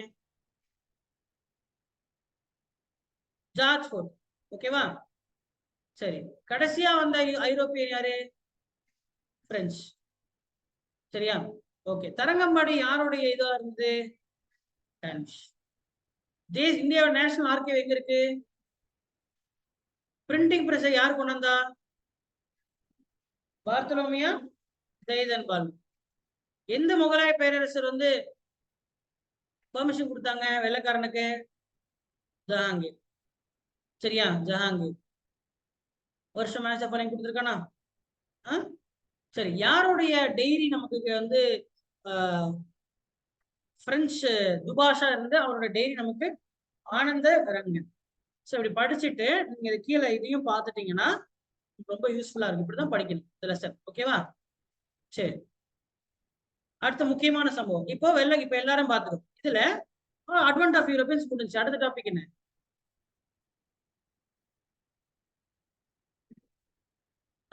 Rice of British. சரியா? Rise of British. இப்போ அது நிறைய பாருங்க, அது வரத்துக்குள்ள டச்சு கூட ஒரு 4 போர் போட்டிருக்காங்க. 4 டச் போர். 4 டச் போர் போட்டு டச்சை இந்தியா விட்டு துரத்துனாங்க. போர்ச்சுகீஸ் கூட சண்டை போட்டாங்க. போர்ச்சுகீஸ் கூட சண்டை போட்டு போர்ச்சுகீஸ் துரத்துட்டாங்க. அதே மாதிரி பிரான்ஸ் வந்து பாத்தீங்கன்னா பிரெஞ்சு கூட 3 பிரெஞ்சு போர் இருக்கு. கர்நாடக போர் 1, 2, 3 சொல்லி 3 பிரெஞ்சு போர் செய்துதான் பிரான்ஸ் என்ன பண்ணாங்க? துரத்துனாங்க. இந்த மாதிரி எல்லாத்தையுமே வந்து என்ன பண்ணாங்க? பிரிட்டிஷ்காரன் சும்மா ஒண்ணு ஈஸியா பிடிச்சிடல இந்தியாவை. சரியா? இந்த இடத்துல வச்சிருந்தாலும் சரியா? சக போட்டியாளர்கள் நிறைய பேர் அவங்களாச்சும் போட்டி போட்டுதான் இந்தியாவை கேப்சர் பண்ணாங்க. அதுக்கப்புறம் 3வது டாபிக் என்ன? Trade to territory. ஏன்பா நான் உங்களுக்கு சொல்லிட்டேன் இல்லையா? ஆல்ரெடி ரோட் மேப் என்னென்ன பார்க்கணும்னு சொல்லி கொடுத்துருக்கேனா இல்லையா? 11 டாபிக் சொன்னேன்ல. 11 டாபிக் தான் உங்களுக்கு ஆஃப் யூரோப்பியன்ஸ், அவ்வளவுதான். ரைஸ் ஆஃப் பிரிட்டிஷ் அப்படின்றது என்ன? சக போட்டியாளர் கூட சண்டை போட்டது. Trade to territory.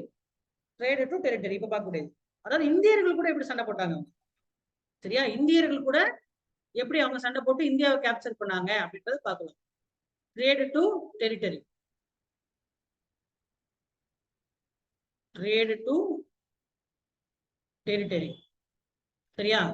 ஃபர்ஸ்ட் இந்தியர்கள் கூட அவங்க சண்டை போறது வந்து பாத்தீங்கன்னா என்னென்ன போர்கள் இருக்குன்னு சொல்றேன். இவ்வளவு போர் படிக்கணும். ஆனா உங்களுக்கு சிலபஸ் இல்லை. கர்நாடிக் வார் 1, 2, 3. சரியா? ஆங்கிலோ மைசூர் போர் 1, 2, 3, 4. சரியா? ஆங்கிலோ மராட்டிய போர், ஆங்கிலோ மராத்தா வார் 1, 2, 3. சரியா? அடுத்தது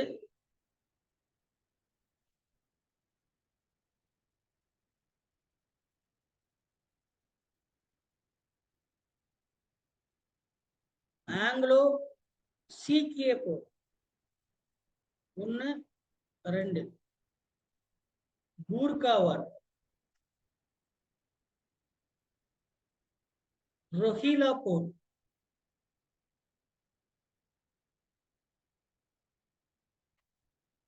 ஆங்கிலோ பர்மீஸ் வார், பர்மா கூட போர்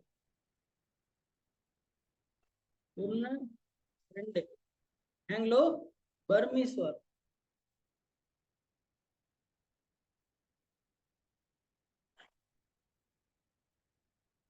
ஆப்கான் வார்,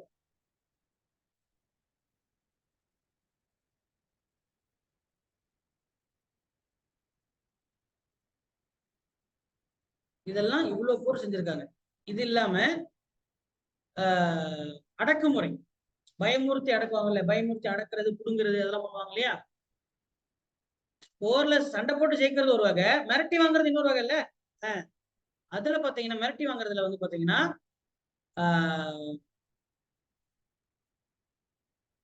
வெல்லஸ்லியோடைய வெல்லஸ்லி ஸ்ட்ராட்டஜி, இன்னொன்னு டல்லோசியோடைய ஸ்ட்ராட்டஜி. சரியா? வெல்லஸ்லியோட ஸ்ட்ராட்டஜி, இன்னொன்னு டல்லோசியோடைய ஸ்ட்ராட்டஜி.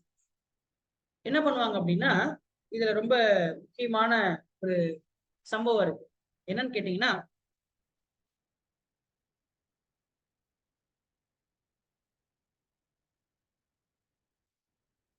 நான் என்ன சொன்னேன் உங்களுக்கு, 1773 இருந்து கவர்னர் ஜெனரல் இருப்பாங்க சொன்னேன் இல்லையா? ஆமா, இவர் தான் வெல்லஸ்லி பிரபு.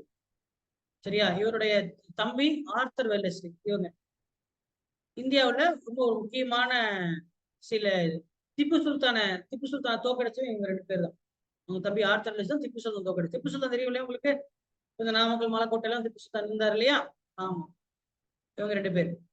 இதுல இவர் என்ன பண்ணார் அப்படின்னா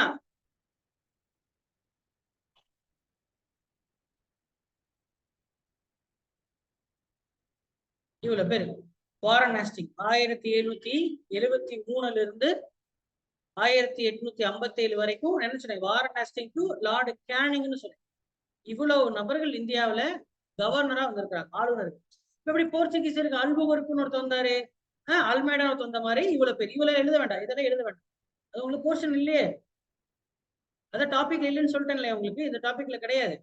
சரியா? வெல்லஸ்லியுடைய அடக்குமுறைன்னு கேட்டீங்கன்னா துணைப்படை திட்டம், துணைப்படை திட்டம், சப்சிடரி அலையன்ஸ். அடுத்தது வாரிசு இழப்பு கொள்கை, டாக்ட்ரின் ஆஃப் லேப்ஸ். வாரிசு இழப்பு கொள்கை, துணைப்படை திட்டம் மற்றும் வாரிசு இழப்பு கொள்கை. சோ அப்போ இவ்வளவு போர் செஞ்சுதான் பிளஸ் இந்த 2 சித்தாந்தம் மூலியமா தான் இந்தியாவை அவங்க கைப்பற்றினாங்க. இப்ப நீங்க இதுல இந்தியாவை எடுத்துட்டீங்கன்னா இந்தியாவோட மேப் வரைஞ்சா குறைய வேண்டாம். சரியா? நான் உங்களுக்கு எந்தெந்த எப்படி பிடிச்சாங்கன்னு காட்டுறேன். முன்னாடி எங்க இருந்தாங்க? சிம்பிளா மெட்ராஸ், பாம்பே, சூரத், அப்புறம் கொல்கத்தா, மசூலிப்பட்டினம், இவ்வளவுதானே. சின்ன சின்ன ஊர் தானே. இப்படி இருந்து போர் எழுதிட்டீங்களா? எத்தனை போர்கள் செஞ்சாங்க? இது போர்கள் எழுதிக்கிட்டீங்களா?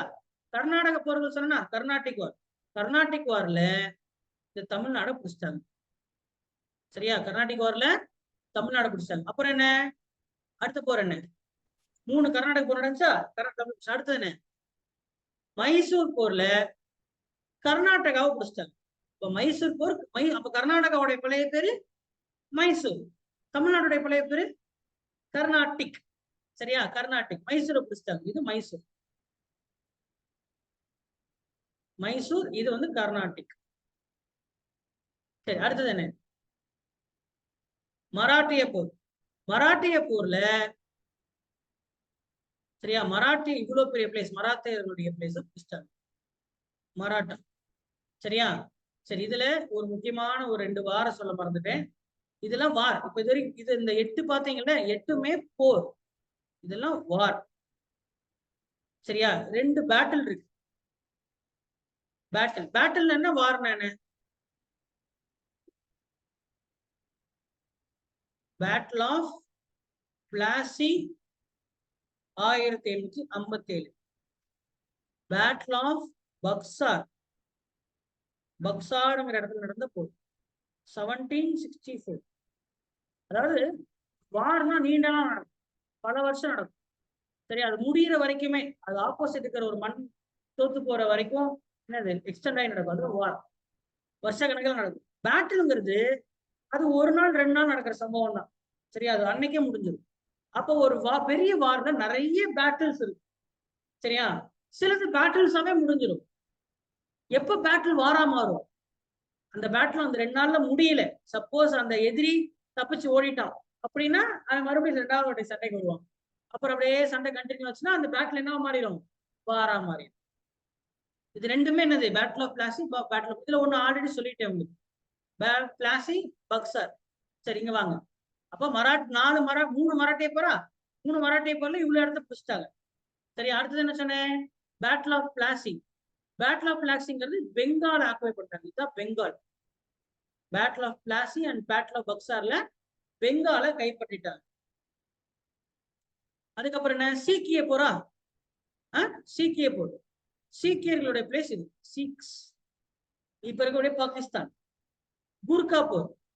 ரோஹிலா, இதான் ரோஹிலா. ரோஹிலாங்கிறது இப்ப இருக்கக்கூடிய ஹிமாச்சல பிரதேசம். கூர்காங்கிறது இப்ப இருக்கக்கூடிய நேபாள். கூர்கா போர். கூர்கா போர் பார்த்தோம்ல, கூர்கா நேபாளம் கூர்கா தானே. அடுத்தது என்ன? பர்மா. பர்மாங்கிற எங்க இருக்கு? இப்ப இருக்கக்கூடிய மியான்மர். 2 பர்மீஸ் வார்ல மியான்மர் ஆக்குபை பண்ணிட்டாங்க. சரியா? இவங்க தோத்து போனது ஒரே ஒரு போர் ஆப்கான் போர் தான். ஆப்கான் போர்ல மட்டும்தான் தோத்து போயிட்டாங்க. அதனால ஆப்கானிஸ்தான் இந்தியாவில வராது. சரி, ஆப்கான் போர் இதுக்கு போனா இங்க இருக்குது ஆப்கானிஸ்தான் தானே. இந்தியா மேப் பாத்துருக்கீங்களா இல்லையா? அதான் தோத்து போயிட்டாங்க. அதனால ஆப்கானிஸ்தான் மட்டும் தான் இந்தியாவில வராது, பிரிட்டிஷ் இந்தியாவில. சரி, மிச்சர் கூட இப்ப கொஸ்டின் இருக்கும்ல. இப்ப எல்லா போரும் முடிஞ்சா? பர்மீஸ் வார், கூர்கா போர், சீக்கிய போர், மைசூர் போர் முடிச்சா? பிளாசி பக்சா போர்ல பெங்கால பிடிச்சிட்டாங்க. மிச்சர் கூட பிளேஸ் இருக்குல்ல, சின்ன சின்ன அங்கங்க சின்ன சின்ன சித்த அரசாங்கம் இருக்கு இல்லையா? அது இவ்வளவு பெருசா மராட்டிய இருக்கலே பெரிய பிளேஸ் யாரோடையது? மராத்தக்காரது. மராட்டிய அரசன் போயிட்டு டேய் கையெழுத்து போடுறான் அப்படின்னு சொன்னா அவன் கையெழுத்து போடுறான்னா அப்ப அவனை சண்டை போட்டுதான் ஜெயிக்கணும். நண்டு சிண்டுகள்லாம் இருக்கும்ல, அதை என்ன பண்ணிடலாம்? மிரட்டி வாங்கிடலாம். சரியா? சில மயக்கி வாங்கிடலாம், சிலது மிரட்டி வாங்கிடலாம். மிரட்டி வாங்கினது வாரிசு இழப்பு கொள்கை. வாரிசு இழப்பு கொள்கைன்னா சப்போஸ் வாரிசு இல்லாம வருண் இருக்கிற அப்படி. சரியா? சரி விடுங்க, நான் இருக்கேன். இப்ப எனக்கு வந்து வாரிசு இல்லை அப்படின்னா வச்சுக்கோங்களேன், ஆண் வாரிசு. பெண் வாரிசுன்னு பிரச்சனை கிடையாது. அடுத்த வம்சம் போறது ஆண் வாரிசு தானே. ஆண் வாரிசு இல்லைன்னா அப்ப என்ன பண்ணுவேன்? நாம இப்ப அடுத்த இவ்வளவு பெரிய நான் ராஜா, எனக்கு வாரிசு இல்லாம நான் இப்போ என்ன பண்ணுவேன்? நான் ஒரு தத்துக்குள்ளேயே தத்தெடுத்துப்பேன். தத்தெடுத்த கணக்குல வராது. அப்போ ஆண் வாரிசு இல்லைன்னா ஆட்டோமேட்டிக்கா அந்த இடத்த வெள்ளக்காரன் வந்து பிடிச்சுப்பான்.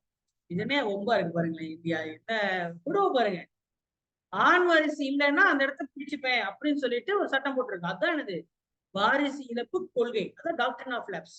அதை யார் கொண்டு வந்தா? டல்ஹௌசி. துணைப்படை திட்டம்னா என்ன? துணைப்படை திட்டம்னா வேற ஒன்றும் கிடையாது. அதாவது யார் கொண்டாந்த துணைப்படை திட்டம்? சப்சிடரி அலைன்ஸ் கொண்டது வெல்லஸ்லி. வெல்லஸ்லி என்ன பண்ணாரு? இப்போ உங்க நாட்டினுடைய படை, நீ ஒரு 10,000 20,000 பேர் படை வீரர் வச்சிருப்பல, அந்த படை வீரர்கள் எல்லாத்தையும் நீ வீட்டுக்கு அனுப்பிச்சிரு. சரியா? நீ அவங்கள எப்படி அவங்க நாளைக்கு ஏதோ சட்டை கிட்டன்னு வந்தா அவங்க எப்படி உன்னை பாதுகாப்பாங்க? அவங்க பவர்ஃபுல் கிடையாது. சரியா? நான் தான் பவர்ஃபுல். நான் என்ன பண்றேன்? உங்களுக்கு என்னுடைய படையை நான் உனக்கு ஃப்ரீயா தரேன். அந்த படைக்கு நீ என்ன பண்ணு? சாப்பாடு போட்டு நீ வளர்த்துக்கோ. இப்ப ஏன் இருக்கிற 5000 10,000 படை வீரர் இருக்காங்களே, வெள்ளக்காரன் படை வீரர் வச்சிருந்தான்ல, வெள்ளக்காரன் அவன் படை வீரர்களை ஃப்ரீயா கொடுத்துட்டான். சரியா? ஆஹா, நம்மால் ஃப்ரீன்னு ஒண்ணு வாங்கிட்டானு. ஆனா அதுக்கு அந்த 5000 10,000 பேருக்கு சோறு யார் போடணும்? சம்பளம் யார் கொடுக்கணும்? அந்த அரசன் கொடுக்கணும். அப்ப இவன் கிட்ட இருக்கிற அந்த படை 1,00,000 படையை வச்சிருக்கானா, இவன் காசே செலவு பண்ணாம அடுத்தவங்க காசு அவன் படையை வளர்த்திருக்கான். எப்படி இருப்பாரு? என்ன ஒரு புத்திசாலித்தனம். புரியுதா? அப்போ நாளைக்கு சண்டை வந்தா இப்ப இவன் இவன் என்ன எதிர்க்க முடியாது. ஏன்னா படையே என்னுடையது. நான் என்னுடைய படையை உங்களுக்கு நான் கொடுத்திருக்கேன். சும்மா கொடுத்திருக்கேன். சாப்பாடு நீ போட்டுக்கோ. இப்போ என் வண்டி இருக்கு வச்சுக்கோ, என் வண்டி சும்மா வச்சிருக்கேன். 10 வண்டி வச்சிருக்கேன், 10 கார் வச்சிருக்கேன். இப்ப இந்த காரை 10 காரை மெயின்டைன் பண்ண முடியல, என்ன பண்ணலாம்? அப்போ உன் காரை வித்துடு, என் காரை வச்சு சர்வீஸ் பண்ணி நீ ஓட்டிக்க அப்படின்னு சொன்னா, அப்ப அவனுக்கு கார் அவன் ஓனர் கிடையாது, என் கார் அவன் ஓட்டுறான். அப்ப நாளைக்கு நான் கேட்டா நான் சொல்றது கேட்டுதான் ஆகணும். சரிதானே? அப்ப இதுதான் துணைப்படை திட்டம். நீ ஏன் கஷ்டப்படுற? இன்னைக்கு மெயின்டைன் பண்ற கஷ்டம் இல்லையா? அப்படி ஒத்துக்கலையா? படையெடுத்து நான் ஆக்கிய பண்ணிடுவேன்.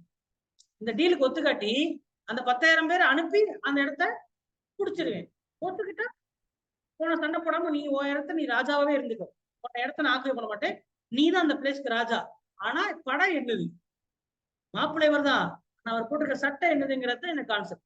இப்படி மிச்சம் இருக்கக்கூடிய பிளேஸ இதுல முதல்ல வீழ்ந்தது முக்கியமான ஹைதராபாத் நிஜாம் இந்த பிளேஸ்.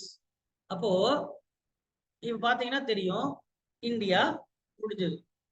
ஃபுல் இந்தியா முடிச்சாங்க பாருங்க. தெரியுதா?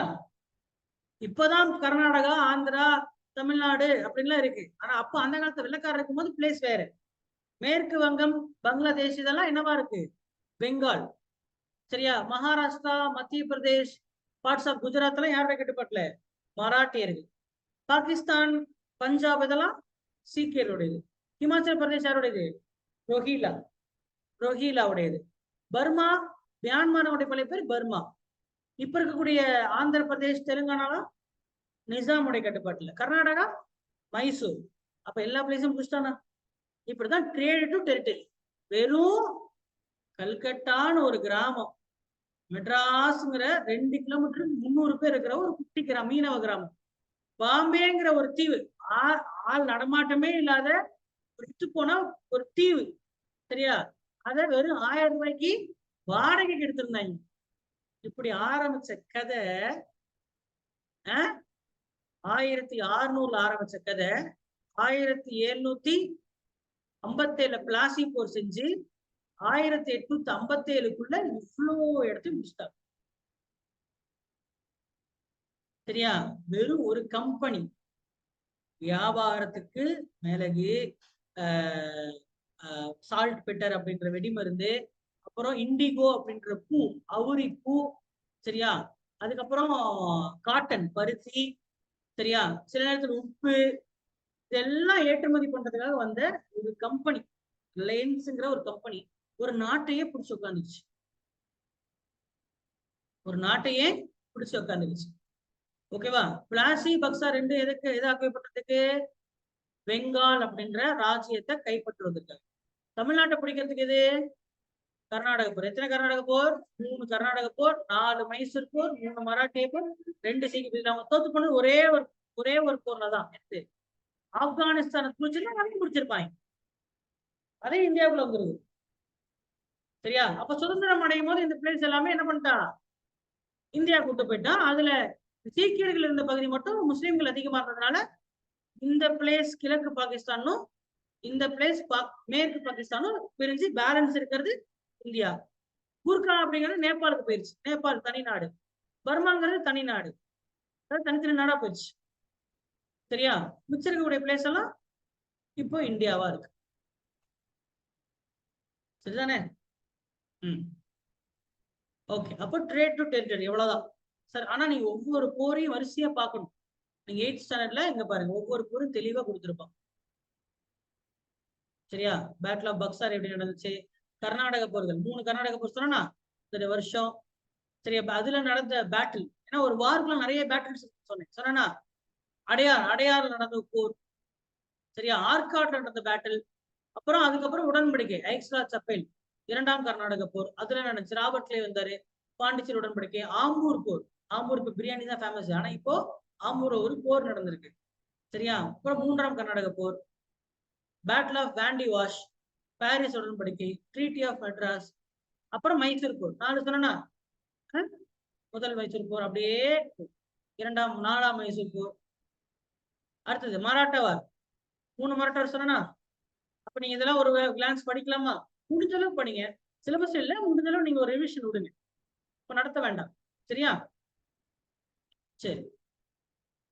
சப்சிடரி லைன் சொன்னா அது கொடுத்துருக்கா. டாக்டர் ஆஃப் லேப்ஸ் கொடுத்துருக்கானா? என்னப்பா என்ன டாக்டர் ஆஃப் லேப்ஸ் என்ன? வாரிசு இலக்கு கொள்கை. இப்ப இந்த ஜான்சி ராணின்னு பார்த்திருக்கோம் இல்லையா? ஜான்சிங்கிறது நம்ம பேர் ஜான்சி எல்லாம் கிடையாது. ஜான்சிங்கிற ராஜ்யத்துக்கு அந்த அம்மா ராணி. புரியுதா? அவங்களுடைய கணவர் இறந்ததுக்கு அப்புறம் அவருடைய தத்து பையனுக்கு அந்த சொத்து வரணும். அந்த வாரிசு ஆண் வாரிசு இல்லை. அவர் தொத்து வரும்போது டல்லோசி அப்படின்னு என்ன பண்ணாரு, போயிட்டு அந்த ராஜ்யத்தை புடிச்சுக்கிறாரு. அந்த அம்மா சொல்லுது, என் பீரோல இருக்கிற எல்லா நகையும் எடுத்துட்டு போ, இந்த ராஜ்யத்துல இருக்க எல்லா இடத்துக்கும், ஆனா அந்த நாடு மட்டும் என் பையனுக்கு கொடுத்துரு, வளர்ப்பு பையனுக்கு கொடுத்துரு அப்படின்னா, அந்த பீரோல இருக்கிற நகையும் தூக்கிட்டு போயிட்டான், நாட்டையும் பிடிக்கிட்டு போயிட்டான். அதனாலதான் நம்ம என்ன பண்ணுச்சு, போர்ல போயிட்டு செத்து போயிட்டாங்க. போரிட்டு செத்து போயிட்டாங்க. சரியா? ரைட். அப்ப இந்த லெசன் முடிஞ்சா என்னப்பா? இதெல்லாம் படிச்சாதான் புரியும். இப்போ இந்த ஒவ்வொரு உடன்படிக்கை மேசப்பலை மாதிரி. திப்பு சுல்தான் யார் கையில தோற்கடிக்கப்பட்டார்? Author Wellesley. வெல்லஸ்லியோட தம்பி சொன்னேன் இல்லையா?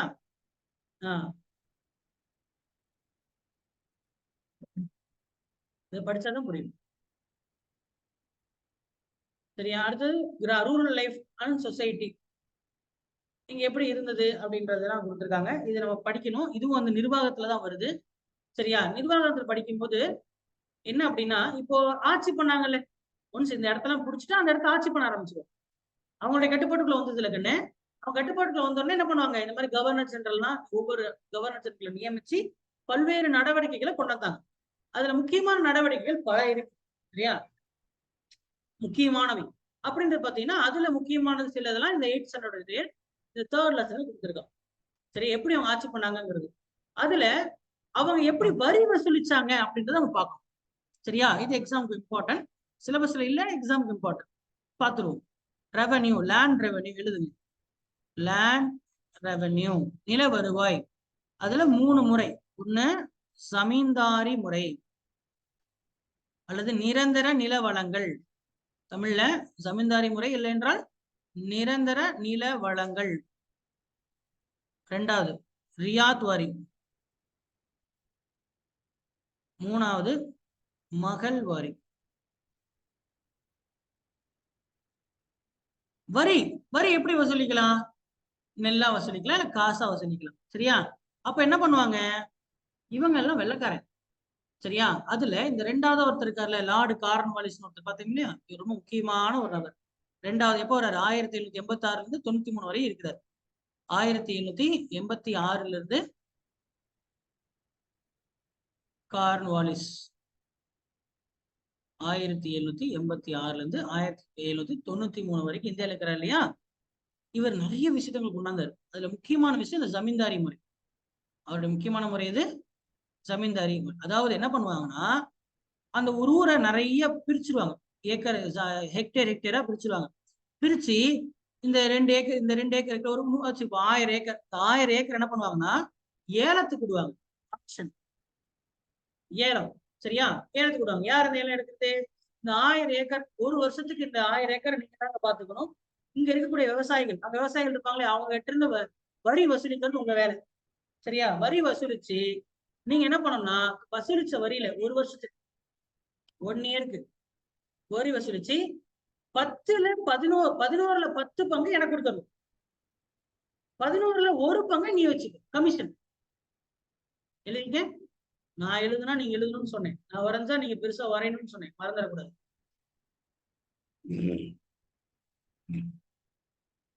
ஒரு வருஷம் வரி வசூலிச்சு எவ்வளவு வச்சுக்கணும்? நீங்க 11ல 1 பங்கு நீ வச்சுக்கணும். இப்ப 110 மூட்டை இருக்குன்னு வச்சுப்போம்.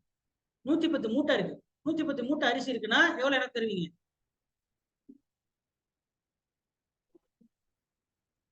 100 மூட்டை. சரியா? 10 மூட்டை உங்க கமிஷன். ஏன்னா 11ல 1 பங்கு.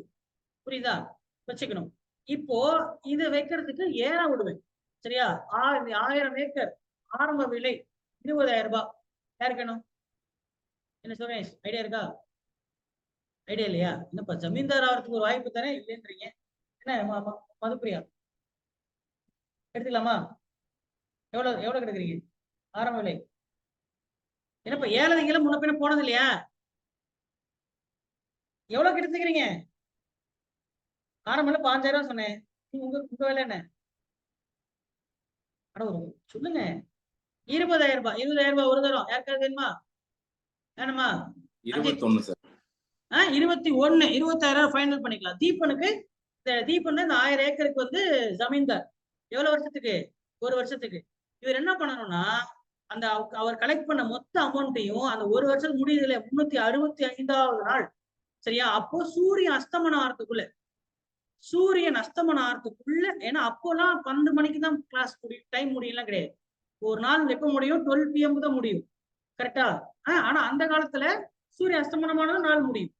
அப்ப சூரிய அஸ்தமனம் ஆகிறதுக்குள்ள எவ்வளவு மூட்டை வசூலிச்சிருக்காரோ அந்த சொன்ன மூட்டை 21,000 சொல்லியிருக்காருல இந்த அமௌண்ட், 21,000 அமௌண்ட்டை கம்பல்சரி என்ன பண்ணணும்? எனக்கு கட்டிடணும். 20,000 அமௌண்ட்டை எனக்கு வருஷம் என்ன பண்ணணும்? கட்டணும். கட்ட தவறிட்டாருன்னா அதுக்கு கீழே கம்மியா கேட்ட மதுப்பிரியாக நிலத்தை கொடுத்துருவேன். கட்டின 20,000 ரூபாய் போங்க, அதுவும் போச்சு. சரியா? நிலமும் மாறி போயிடுச்சு. அப்போ அந்த இடத்த வந்து அப்ப என்ன பண்ணுவேன்? தீபன் என்ன பண்ணுவோம்? தீபனுக்கு வேற வழியே கிடையாது. தலை போனாலும் அங்க இருக்கக்கூடிய விவசாயிகள்கிட்ட அடிச்சு உதைச்சா என்ன பண்ணுவாரு? வரி வசூலிப்பார். விவசாயி பணம் இல்லைன்றா, ஐயா மழை சரியாவே பெய்யல அப்படி தீபன் சொன்னா தீபன் என்ன பண்ணுவாரு? அதுக்கு நான் என்ன பண்ணுவேன்? நான் என்ன பண்றேன்? நான் கட்டணும், இல்லைன்னா என் காசு போயிருமே அப்படி வாங்குவோம். இதுதான் ஜமீன்தாரி முறை. இந்த சிஸ்டத்தை தான் அப்ப பர்மனண்டா ஒருத்தர்கிட்ட ஒப்படைச்சிரு. அதனால பேர் பர்மனன்ட் செட்டில்மெண்ட் சிஸ்டத்தை யார் கொண்டாந்தா? கார்ன்வாலிஸ். சரியா? இதுக்கு பேர் ஜமீன்தாரி முறை. இது எங்கெல்லாம் அமல்ல இருந்தது அப்படி கேட்டா, இது பெங்கால், அதுக்கப்புறம் மெட்ராஸ், சரியா? அப்புறம் பாம்பே. இந்த இடத்துலலாம் அமல்ல இருந்து. சரியா? அடுத்தது என்ன? ரயாத் வாரி. இப்போ பெரிய பணம் கொடுத்து 20,000 பணம் கொடுத்து எடுக்கிற அளவுக்கு பெரிய பெரிய நபர்கள் நீங்க இருந்தாதான் நான் செய்ய முடியும். ஆனா அந்த மாதிரி பெரிய ஆள கிடையாது. சின்ன சின்ன விவசாயிகள் தான் இருக்கிறாங்க அப்படின்னா, அப்ப நான் ஸ்ட்ரெயிட்டா விவசாயிகள்ட்ட வரி வாங்கிப்பேன்ல. இப்ப வருண் மொத்தமா ஒரு 2 ஏக்கர் வச்சிருக்காரு வரும். அப்ப என்ன பண்ண? வரும் 2 ஏக்கர். அவங்க பேர் என்னமா? ஜனனி ஒரு 2 ஏக்கர் வச்சிருக்காங்க. அப்ப நான் ஸ்ட்ரெயிட்டா ஒரு ஆளை கூப்பிட்டு ஸ்ட்ரெயிட்டா போயிட்டு ஜனனிட்டு அந்த வருஷத்துடைய 2 எவ்வளவு விளைஞ்சிருக்கு? எத்தனை மூட்டை விளைஞ்சிருக்கு கோயில்ல? 200 ஏக்கர் விளைஞ்சிருக்கு. 200 மூட்டைனா இன்னும் ஒரு 20 மூட்டை கொடுத்துருமா? வரும்னு 200 மூட்டை விளைஞ்சிருக்கேன், ஒரு 20 மூட்டை கொடுத்து சொல்லி வாங்கிடுவேன். சரியா? கட்டுறேன்னா நிலத்தை பிடிங்கிடுவேன். நான் ஸ்ட்ரெயிட்டா நானே ஒரு ஆள். அப்ப ரயாத் அப்படின்னா என்னது? ரயாத் என்றால் ஹிந்தியில விவசாயி.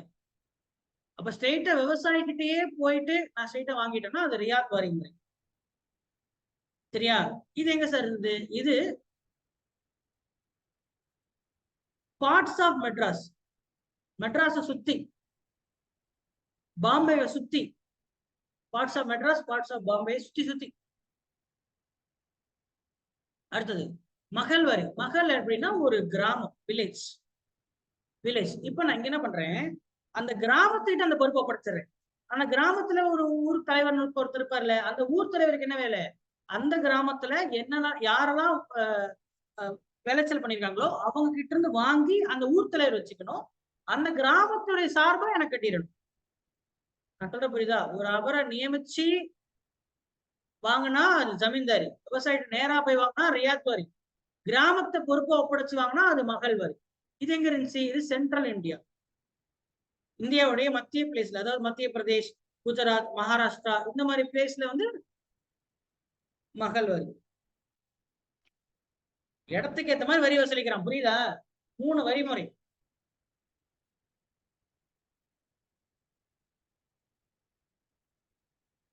சரியா? இது யார் கொண்டு வந்தா? தெளிவு கொடுத்திருக்கான் பாருங்க. நிரந்தர வழங்கல் முறை கொண்டு வந்தது லார்ட் கார்ன்வாலிஸ். ரியாத் வரி முறை கொண்டு வந்தது தாமஸ் மன்ரோ. ரொம்ப இம்பார்ட்டன்ட், கேட்டிருக்காங்க டிஎன்பிசில. சரியா? மகள் வரை கொண்டு வந்தது லார்டு வில்லியம் பென்டிங். மகள் வரை கொண்டு வந்தது லார்டு வில்லியம் பென்டிக்.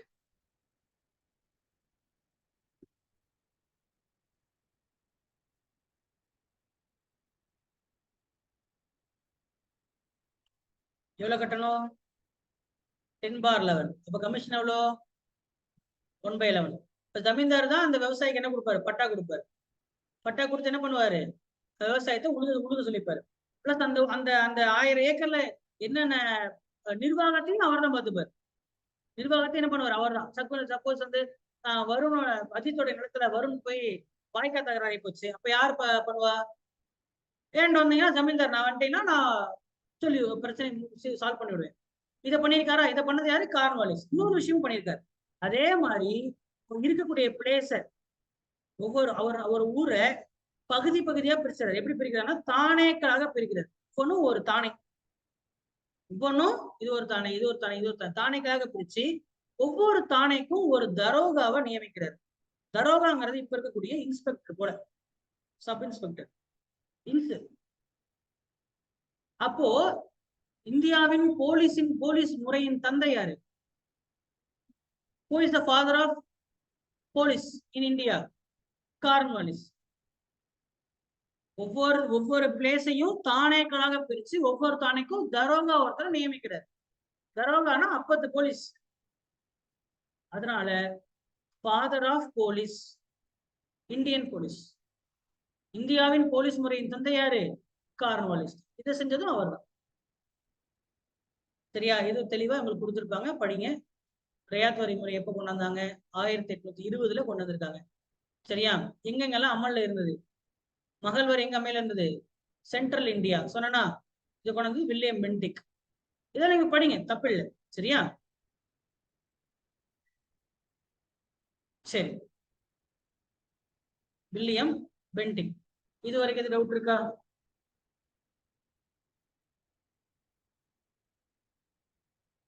சரியா? துணைப்படை திட்டத்தை கொண்டு வந்தது யாரு? வெல்லஸ்லி. சரியா? இது வாரிசிலப்பு கொள்கை கொண்டு வந்தது யாரு? டல்ஹௌசி. சரியா? டல்ஹௌசி. அப்புறம் இன்னும் கொஞ்சம் முக்கியமான பாயிண்ட் மட்டும் பார்த்துட்டு போயிரும். சரியா? ஓகே. முதலாக இந்தியாவில் நியூஸ் பேப்பர் வந்துச்சு. ஃபர்ஸ்ட் இந்தியன் நியூஸ் பேப்பர் பேரு பெங்கால் கெசட்.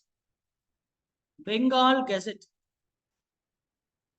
பெங்கால் கெசட் அப்படின்ற நியூஸ் பேப்பர் 1780 வந்தது. அப்ப எந்த மொழியில வந்திருக்கும்? பெங்கால் மொழியில வந்தது. யார் வெளியிட்டா? ஜேம்ஸ் ஹிக்கி என்பவர் வெளியிட்டார். ஜேம்ஸ் ஹிக்கி என்பவர் வெளியிட்டார்.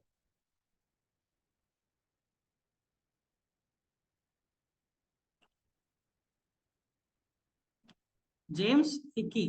வேகமா எழுதணும்.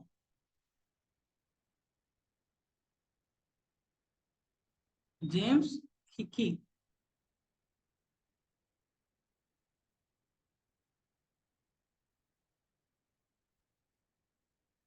சரியா? அடுத்து துணைப்படை திட்டத்தை கொண்டு வந்து லார்ட் வெல்லஸ்லி. அவருடைய காலகட்டம் என்ன? 1798 முதல் 1805. இவர் தான் யார வீழ்த்தினாரு? திப்புவை வீழ்த்தினார். திப்புவுடைய பேரு மைசூர் புலின்னு சொல்லுவாங்க. திப்பு சுல்தானுக்கு என்ன பேரு? மைசூர் புலி. அதனால இவர் என்ன, நீ மைசூர் புலியா, அப்ப நான் பெங்கால் புலி அப்படின்னு சொல்லி தனக்கு பெங்கால் புலின்னு பேர் வச்சுக்கிறார். பெங்கால் டைகர் வச்சுக்கிறார். ஏன்னா அவருக்கு 2 போட்டி, 2 பேர் தான். ஏன்னா மற்ற போர்லாம் கூட பாருங்க, எல்லா போரும் மேக்சிமம் 3 தான் போயிருக்கு. ஆனா மைசூர் போர் மட்டும் தான் 4 போர் போயிருக்கு. அவ்வளவு சகஜமா விழுந்துடல. 2 பேரும் பரம விரோதிகள். யாரும்? திப்புவும் பிரிட்டிஷ்காரனும்.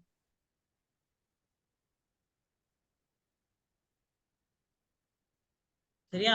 இன்ஃபேக்ட் திப்பு சுல்தான் தான் வந்து பாத்தீங்கன்னா ஏவுகணையின் தந்தை என்று அழைக்கப்படுகிறார். சரியா? என்ன பண்ணாரு அவர்? he is called as what? Father of missile. ஏவுகணையை கண்டுபிடிச்சதே அவர் தான். யாரு? திப்பு சுல்தான். சரியா காயத்ரி? திப்பு சுல்தான் ஏவுகணையின் தந்தை. இப்ப நமக்கு வந்து அக்னி, பிருத்திவி அப்படிலாம் ஏவுகணை இருக்கு இல்லையா? இந்த மாதிரி ஏவுகணை எல்லாம் வந்துச்சுன்னா அது முதல்ல உலகத்துல பயன்படுத்தியது திப்பு சுல்தான் தான். ஏவுகணை மனிதன் அப்படின்னு சொல்றது Abdul Kalam. Missile man of India, ஏவுகணை மனிதன். சரியா? அப்போ ஏவுகணை எல்லாம் வச்சு பெரிய போர் செஞ்சிருக்காரு கர்நாடகால. சரியா? ஓகே.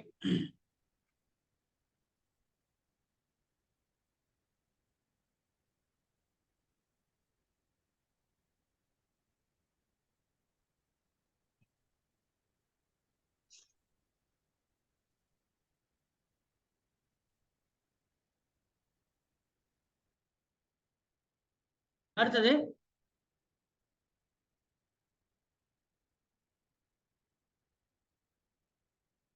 William Bentinck.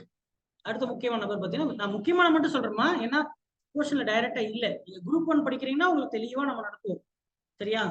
அடுத்த முக்கியமான நபர் பென்டிக். வில்லியம் பென்டிக் சொன்னோம் இல்லையா? வில்லியம் பென்டிக் இவர் தான் governor, first Indian governor general. First governor general of India. இந்தியாவுடைய முதல் கவர்னர் ஜெனரல் இவர் தான். இதுக்கு முன்னாடி வந்து இருந்தவங்கல்ல, பார்த்தோம்ல, இதுக்கு முன்னாடி இருந்தவங்களா கவர்னர் ஜெனரல் ஆஃப் பெங்கால், வங்காளத்துடைய கவர்னர் ஜெனரல் சொல்லுவாங்க. சரி, இவர் தான் இந்தியாவுடைய முதல் கவர்னர் ஜெனரல். ஓகேவா? இந்தியாவுடைய முதல் கவர்னர் ஜெனரல். நீங்க லிஸ்ட் பார்த்தோம்ல கண்ணு. முதல் நபர் யாரு? Warren Hasting. Warren Hasting.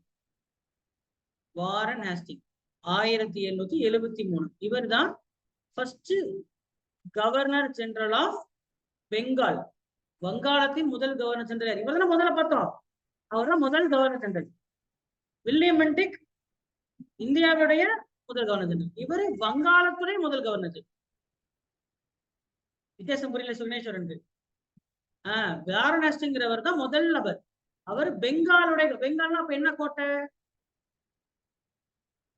William fort, William கோட்டை. சரியா? வில்லியம் கோட்டை. வில்லியம் பென்டிக் என்ன பண்ணாரு பாப்போம். வில்லியம் பென்டிக் என்ன பண்ணாரு? வில்லியம் பென்டிக் தான் 1829ஆம் ஆண்டு இந்தியாவுல சதியை ஒழிச்சார். அபாலிஷன் ஆஃப் சதி. சதினா தெரியும்ல, உடன்கட்டை ஏறுதல். கணவன் இறந்து விட்டால் மனைவி வந்து என்ன பண்ணுவாங்க, மனைவியும் கூடவே அந்த இதுல நெருப்புல குதிச்சிருவாங்க. அப்படி குதிக்கலைன்னா தள்ளி விட்டுருவாங்க. சரியா? சில டைம்ல அது வாலண்டரி, சில டைம்ல ஃபோர்ஸ் தான் இருந்தது. அந்த முறையை ஒழிச்சது யாரு? இவருக்கு முன்னதாகவே ஒரு ஐரோப்பியர் வந்து இந்தியால கோவால ஒழிச்சாரு. அவர் யாரு? கோவால சதியை ஒழிச்சாருன்னு பார்த்தேன். அல்புகர்க். சரியா? அல்புகர்க்.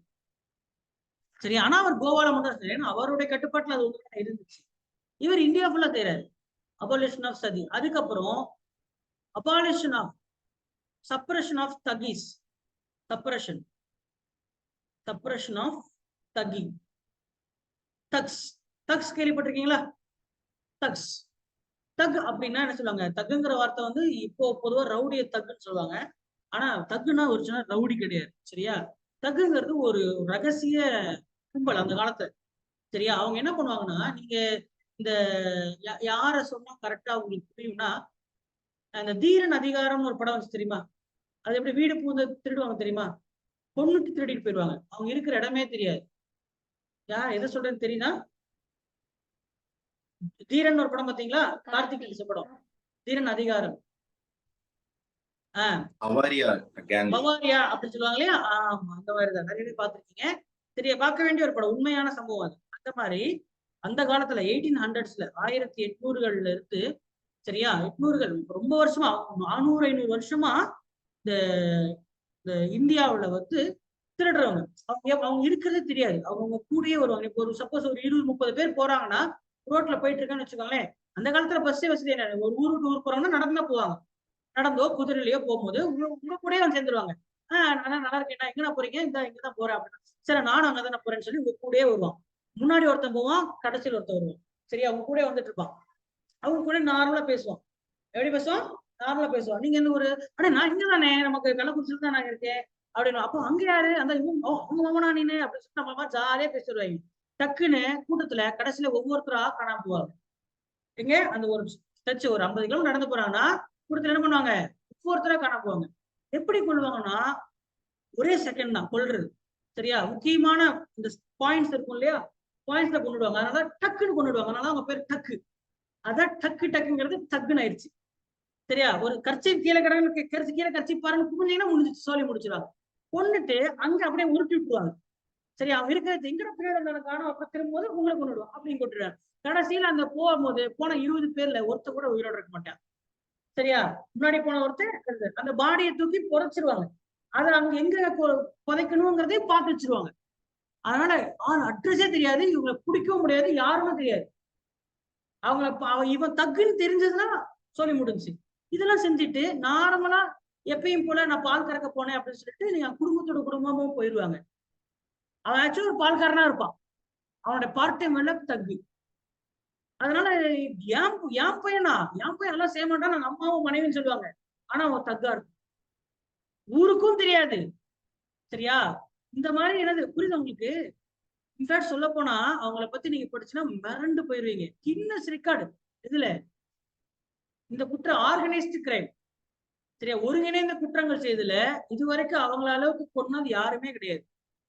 சரியா? கிட்டத்தட்ட 20 லட்சம் பேரை கொண்டிருக்காங்களாம் 300 வருஷத்துல. ஒரு கும்பல் ஒருத்தர் 2 பேர்ல எத்தனை பேரு 20 லட்சம் பேரை கொண்டிருக்காங்க. யாருன்னே தெரியாது. ஏமாற்றுபவர்கள் தக். சரியா? Most prolific murderers. பார வச்சே பார்க்க மாட்டான். பிரசவ ஒரு குழந்தை போனாலும் பார்க்க மாட்டான். அந்த கும்பல்ல யாரு போனாலும் சரி, ஒரு நிறமாச கர்ப்பிணி போனாலும் சரி, டக்குன்னு கொல்றதும் தெரியாது, உங்களை புதைக்கிறதும் தெரியாது. முன்னாடி அங்க வராங்கன்னா குழி தோண்டி வச்சிருவாங்க. அந்த இடத்துல வரும்போது டக்குன்னு திரும்ப என்ன சத்தம் அப்படின்னு திரும்பி பார்த்துக்கணும், உங்களை குழியில் தெரியும் புதைச்சேருவான். முடிச்சுட்டு காலையில வேலையை முடிச்சுட்டு நகை நட்டு எல்லாம் புடுங்கிட்டு என்ன பண்ணுவான், எடுத்ததெல்லாம் போயிட்டு வீட்டுக்கு போயிடுவான். பால் கறந்துட்டேமா, இன்னைக்கு 20 லிட்டர் கலந்தேம்மா, சரி அப்படியே போயிட்டு இருந்தாலும் கொஞ்சம் அடுத்துருவான். யாரா நீனு அப்படின்ற மாதிரிதான் இருக்கும். சரியா? அந்த மாதிரி மோசமான வருது. இவங்க தொல்லை தாங்க முடியாம வெள்ளக்காரன் தான் முதல்ல ஸ்டெப் எடுத்த. என்ன இந்தியாவுக்கு எந்த மன்னரும் இவங்க இருக்கிறதே தெரியாது. இப்ப ஒரு கும்பல் இருக்கிறதே தெரியாது. அதுல வில்லியம் பென்டிக் தான் முதல்ல என்ன பண்ணாரு, ஸ்டெப் எடுத்து ஒருத்தர் நியமிக்கிறார். சரியா? யார நியமிக்கிறாரு? ஒரு தளபதியை நியமிக்கிறார். சரியா? அந்த தளபதியோட பேர் என்னன்னு கேட்டீங்கன்னா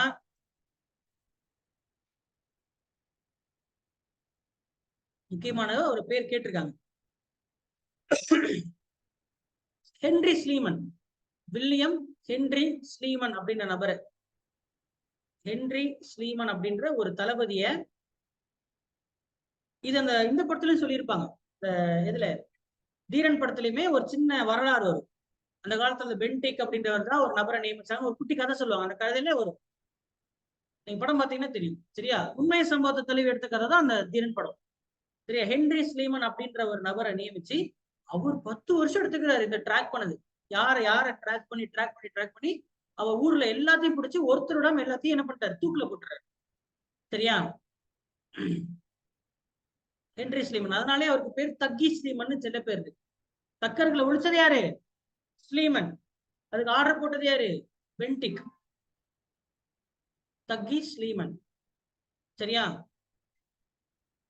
இத குறிப்பிட்ட சில பழங்குடி மக்கள் தான் செஞ்சதுனால இது என்ன பண்ணாங்கன்னா அந்த பழங்குடி மக்களுக்கு அந்த அது அவங்களை ஒழிக்கு இந்த பிரச்சனை வரக்கூடாது, ஃபர்தரா வரக்கூடாது. வெள்ளக்காரர் என்ன பண்றான்னா குற்றப்பரம்பரை சட்டம்னு ஒரு சட்டம் கொண்டாடும். என்ன சட்டம்? குற்றப்பரம்பரை சட்டம். Criminal tribes act 1871. குற்றப்பரம்பரை சட்டம். அது இன்னும் வரைக்கும் இருக்கு. அது இப்போ கொஞ்சம் அதை வீக் பண்ணிட்டாங்க அவங்க சுதந்திரம் அடைஞ்சதுக்கு அப்புறம். குற்றப்பரம்பரை சட்டம்னா அந்த குறிப்பிட்ட ஜாதியை சார்ந்தவங்களா இருந்தீங்கன்னா கேள்வி கணக்கே கிடையாது. சரியா? ஏதாவது ஒரு ஊர்ல எங்கேயோ கொள்ள நடந்திருக்கா ஸ்ட்ரைட்டா அவங்களை வந்து வாரண்டெல்லாம் தேவையில்லை, குட்டிக்குள்ள வச்சிருவாங்க. அதான் குற்றம். அந்த ஜாதி அந்த குறிப்பிட்ட பரம்பரை சார்ந்தவங்களா இருந்தாலே நீங்க தான் குற்றவாளி தான். விசாரணை வாரண்ட் கீரண்ட்லாம் ஒண்ணுமே கிடையாது. வேற வழி இல்லை. அந்த காலத்துல தக்கர்கள் எப்படி ஒழிக்கிறது? அதனால அந்த காலத்துல செஞ்சாங்க. அது வந்து அப்போ வேற வழி இல்லை. ஆனா அது இன்னும் இருக்கு. அதுதான் பிரச்சனை. இப்போ அதை என்ன பண்ணிட்டாங்க, இப்போ தேவை இந்த காலத்துல ஏதாவது யோசிச்சு பாருங்களேன். குறிப்பிட்ட ஜாதியை சார்ந்தவனாலே நீ குற்றவாளின்னா ஒத்துக்கிற மாதிரியா இருக்கு. ஏன்பா நான் செஞ்ச நீ பாத்தியா, இல்ல ப்ரூஃப் இருக்கா? தேவையில்லை. அந்த ஜாதி சார்ந்தவங்க அவங்களுக்கு ப்ரூஃப் எவிடன்ஸ் எல்லாம் தேவையே இல்லை. நீங்க அந்த ஜாதியை சார்ந்தாலே போதும், உங்களுக்கு தூக்கில வச்சுக்கலாம்.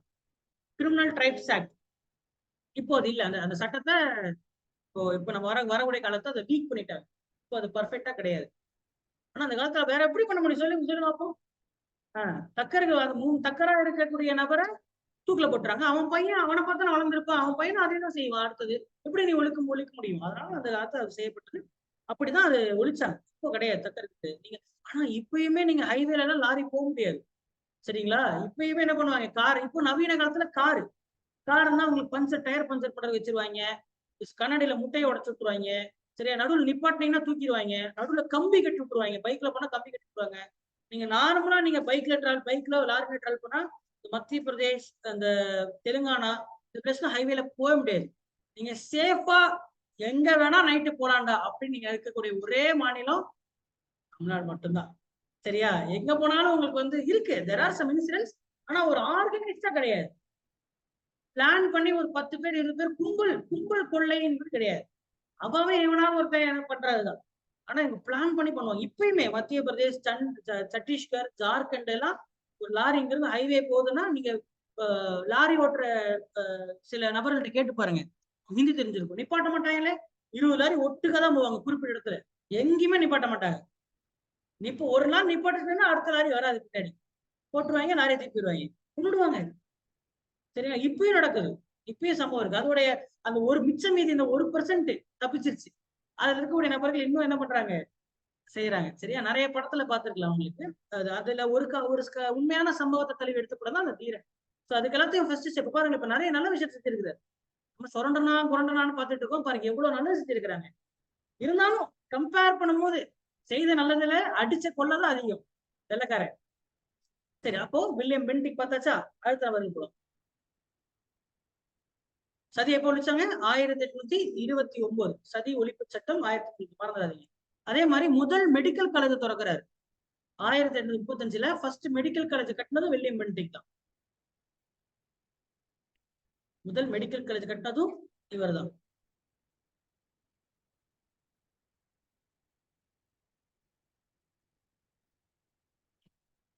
அடுத்தது எல்லன்பரோட காலகட்டத்துல, எல்லன்பரோட 1843 ஆண்டு இந்தியாவுல அடிமைத்துவத்தை ஒழிக்கிறாங்க. Abolished slavery.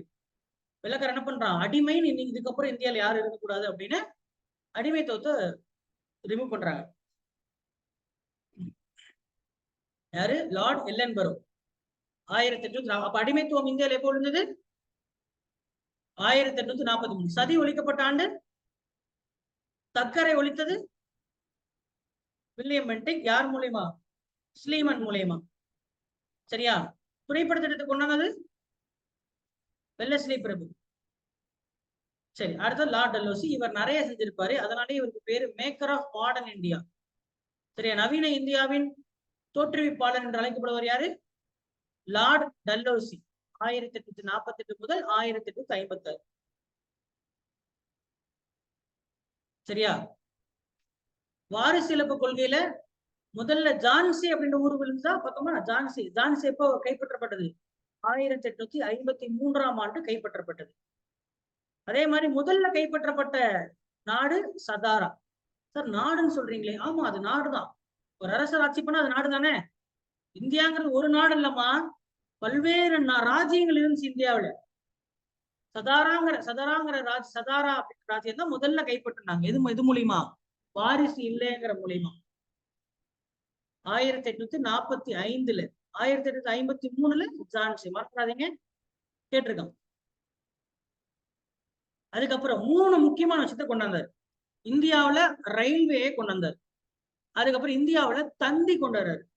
3வது இந்தியாவுல தபால் கொண்டு வர்றாரு. 3 விஷயம் கொண்டு வர்றாரு. யாரே? டல்ஹௌசி. என்னென்ன? ரயில்வே. 3வது தந்தி. 2வது தந்தி. 3வது தபால் முறை. இது 3மே இந்தியா வந்து மாடர்ன். இது கொண்டதுனாலதான் மாடர்ன் ஆச்சு. அதனாலதான் அவருக்கு என்ன பேரு? Maker of modern India. நவீன இந்தியாவின் தோற்றுவிப்பாளர். என்ன? ரயில்வே. அப்ப அது வரைக்கும் ட்ரெயின் கிடையாது. பஸ் வந்து இந்தியாவில பஸ் ஃபர்ஸ்ட் இந்தியாவில பஸ்ஸே கோயம்புத்தூர்ல தான் கொண்டாந்தாங்க. 1920கள் 30கள் தான் ஃபர்ஸ்ட் பஸ்ஸே வருது. அது தமிழ்நாடுல தான் ஃபர்ஸ்ட் பஸ் வருது. சரியா? 100 பஸ் வந்து 100 வருஷம் ஆகுது. முதல்ல கோயம்புத்தூர் தான் வந்துச்சு. சரியா? ட்ரெயின் எப்போ வந்துச்சு? ட்ரெயின் உலகத்திலே ஃபர்ஸ்ட் ட்ரெயின் எப்போ வந்துச்சுன்னா 1825ஆம் ஆண்டு இங்கிலாந்துல தான் முதல் ரயில்வே வருது. 1825 தான் ஃபர்ஸ்ட் ரயில்வே உலகத்துல ட்ரெயின்.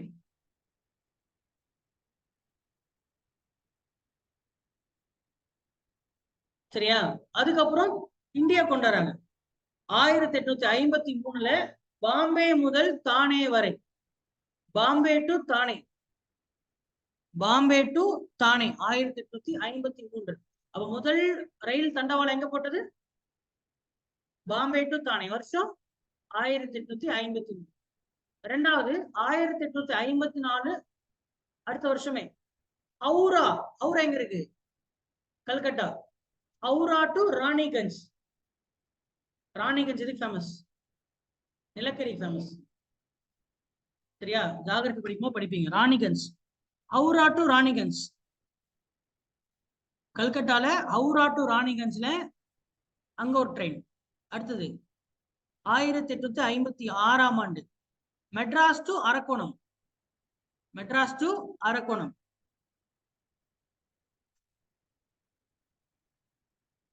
இந்த காலகட்டத்துல இந்தியாவுல 3 மாகாணங்கள் தான் இருந்தது, முக்கியமான மாகாணங்கள். இந்த கிராமங்கள் எப்படி ஆரம்பிச்சது? முதல்ல மெட்ராஸ், பாம்பே, கல்கட்டான்னு கிராமம் ஆரம்பிச்சதா? அப்புறம் 3 மாகாணங்கள் உருவாச்சு. சரியா?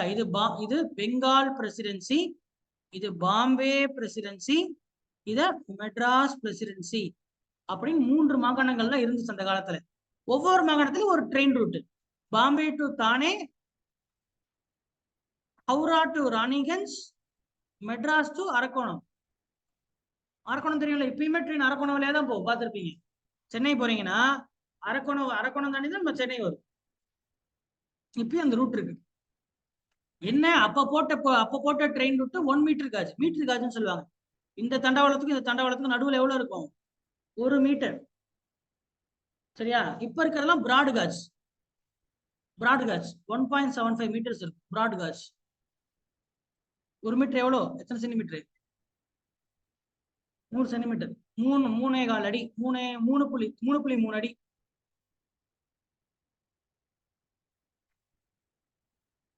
இப்போ 5 அடி 6 அடி வந்துச்சு. என்னப்பா தண்டவாளம் பார்த்தது இல்லையா? அப்போ அந்த காலத்துல மீட்டர் காஜ், இப்போ பிராட் காஜ். சரி, அப்போ ரயில்வே கொண்டு வந்தது யாருதான் இந்தியாவில? ஆமா. அப்பயும் பாத்ரூம் இல்ல. லாங் டைம்ல போகும்போது கம்பியை பிடிச்சிட்டு தான் பாத்ரூம் போகணும். சரியா? அதுக்கப்புறம் தான் பாத்ரூம் கொண்டு வந்தாங்க. இதுல ட்ரெயின்ல போயிருக்கீங்களே ஜனனி? ட்ரெயின்ல போனது இல்லையா? அடுத்தது என்ன? தந்தி, டெலிகிராஃப் என்ன? சரி, உங்களுக்கு டெலிகிராம் தெரியும், வாட்ஸ்அப் மாதிரி ஒண்ணு இருக்கு. அது என்ன சார் டெலிகிராஃப்? உடனுக்குடன் செய்தி, மெசேஜ் பாஸ் பண்ற, வேகமா போறதுக்கு ரயில்வே. ஒரு இடத்துல இன்னொரு இடத்துக்கு வேகமா எப்படி போலாம்? ட்ரெயின் மூலம் போலாம். சரி, ஒரு இடத்துல இன்னொரு இடத்துக்கு மெசேஜ் எப்படி கடத்தலாம்? எப்படி செய்தி போகும்? புறாவை பறக்க விடலாமா? அதான் ஃபர்ஸ்ட். ஆமா இல்லையா? யாராவது ஒருத்தர் அனுப்பி விடலாம், தம்பி இந்த விஷயத்தை போய் சொல்லிடுப்பா அப்படின்னு சொல்லி அனுப்பி விடலாம். இல்லைன்னா புறாவை பறக்க விடலாம். இது 2 தானே. ஆனா வெள்ளக்காரனும் புறாவை தான் பறக்க விட்டேன். சரியா? ஆனா டெலிகிராஃப் ஒரு முறை வந்துச்சு. இப்ப இங்க இருக்கிற மாதிரி கரண்ட் கம்பம் இருக்குல்ல, கரண்ட் கம்பம், அந்த மாதிரி அங்க ஒவ்வொரு இடத்துக்கும் என்ன பண்ணுவாங்கன்னா இந்த மாதிரி தந்தி கம்பம் அடிப்பாங்க. இது பேர் தந்தி கம்பம். இந்த மாதிரி ஒரு ஊர்ல இருந்து இன்னொரு ஊர், உதாரணத்துக்கு இது சென்னை அப்படின்னா இங்க இருந்து இங்க இருந்து பாம்பே வரைக்கும் ஒரு தந்தி கம்பம் போகும். Madras to Bombay, Bombay to Bengal to Madras, இங்க இருந்து டெல்லி. அப்படி என்ன பண்ணுவாங்க? தந்தி கம்பத்தை அடிப்பாங்க. ஒரு வயர் போகும். அந்த வயர்ல நீங்க வந்து என்ன பண்ணலாம்னா 2 மெசேஜ் தான் பாஸ் பண்ண முடியும். டக், இன்னொரு டக் டக் அப்படின்னு. எத்தனை மெசேஜ்? ஒன்னு டக் டக் அப்படின்னு 2 மெசேஜ் தான் அனுப்ப முடியும். சரியா? அது மெசேஜுக்கு பேர் தான் மார்ஸ் கோட். அதாவது டேஷ் டாட். ஒண்ணுக்கு பேர் டேஷ், இன்னொன்னு பேர், இதுக்கு பேர் டேஷ், இதுக்கு பேர் டாட். இதுல நீங்க என்ன பண்ணலாம், எல்லாமே பேசலாம் இந்த மெசேஜ் மூலயமா. மாஸ்கோட் தெரியுமா இருக்காது? இது மிலிட்டரியில இருந்தீங்கன்னா மாஸ்கோட் கண்டிப்பா தெரிஞ்சிருக்கும். இதான் அந்த மிஷின். டக் டக் டக் டக் டக்னு சொன்னாலே அந்த மிஷின். சரி, இதான் மாஸ்கோட்.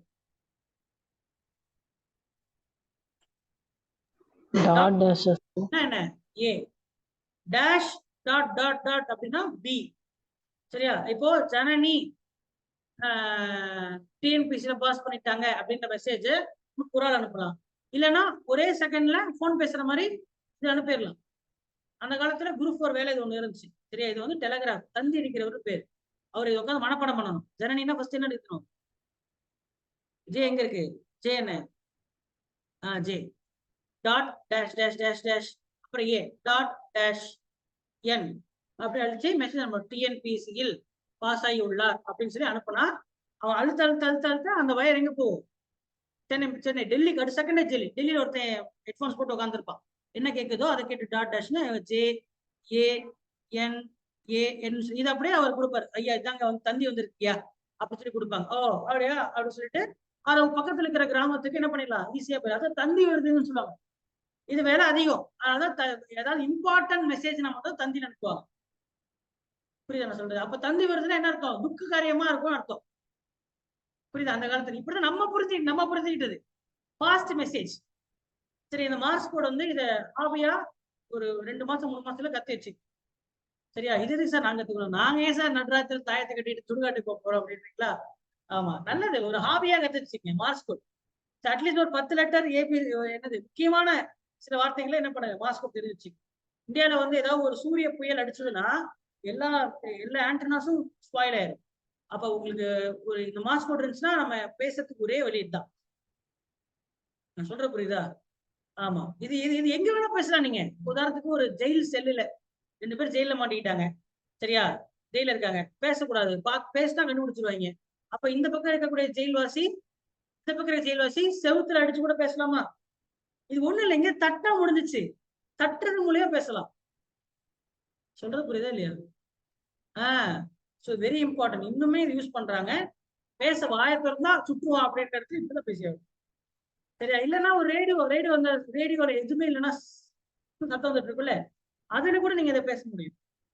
வெறும் சிம்பிள் 2 டாட் டேஷ் அவ்வளவுதான். சோ அதனால மாஸ் கோட் வந்து என்ன பண்ணுங்க சொல்ல முடியாது. எது எப்ப நம்ம யூஸ் ஆகும்னே தெரியாது இல்ல. ஆமா, இப்ப நீச்சல் கத்துச்சுக்கிறோம். இப்ப நம்ம என்ன இந்தியா தமிழ்நாடு நாமக்கல்ல சுனாமி வர போகுதுன்னு அர்த்தம்.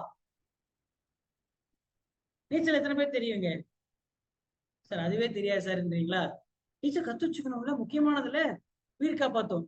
சார் நாங்க எந்த குளத்திலயும் நான் குதிக்க போறது இல்ல, இருந்தாலும் தெரிஞ்சு வச்சுக்கணும். அந்த மாதிரிதான் இது மார்ஸ் கூட தெரிஞ்சு வச்சுக்கணும். அது எப்படி உயிர் காப்பாத்துமோ இது உயிர் காப்பாத்தும். சரி, அப்ப இதான் தந்தி. இப்ப டெலகிராஃப்ஸ்.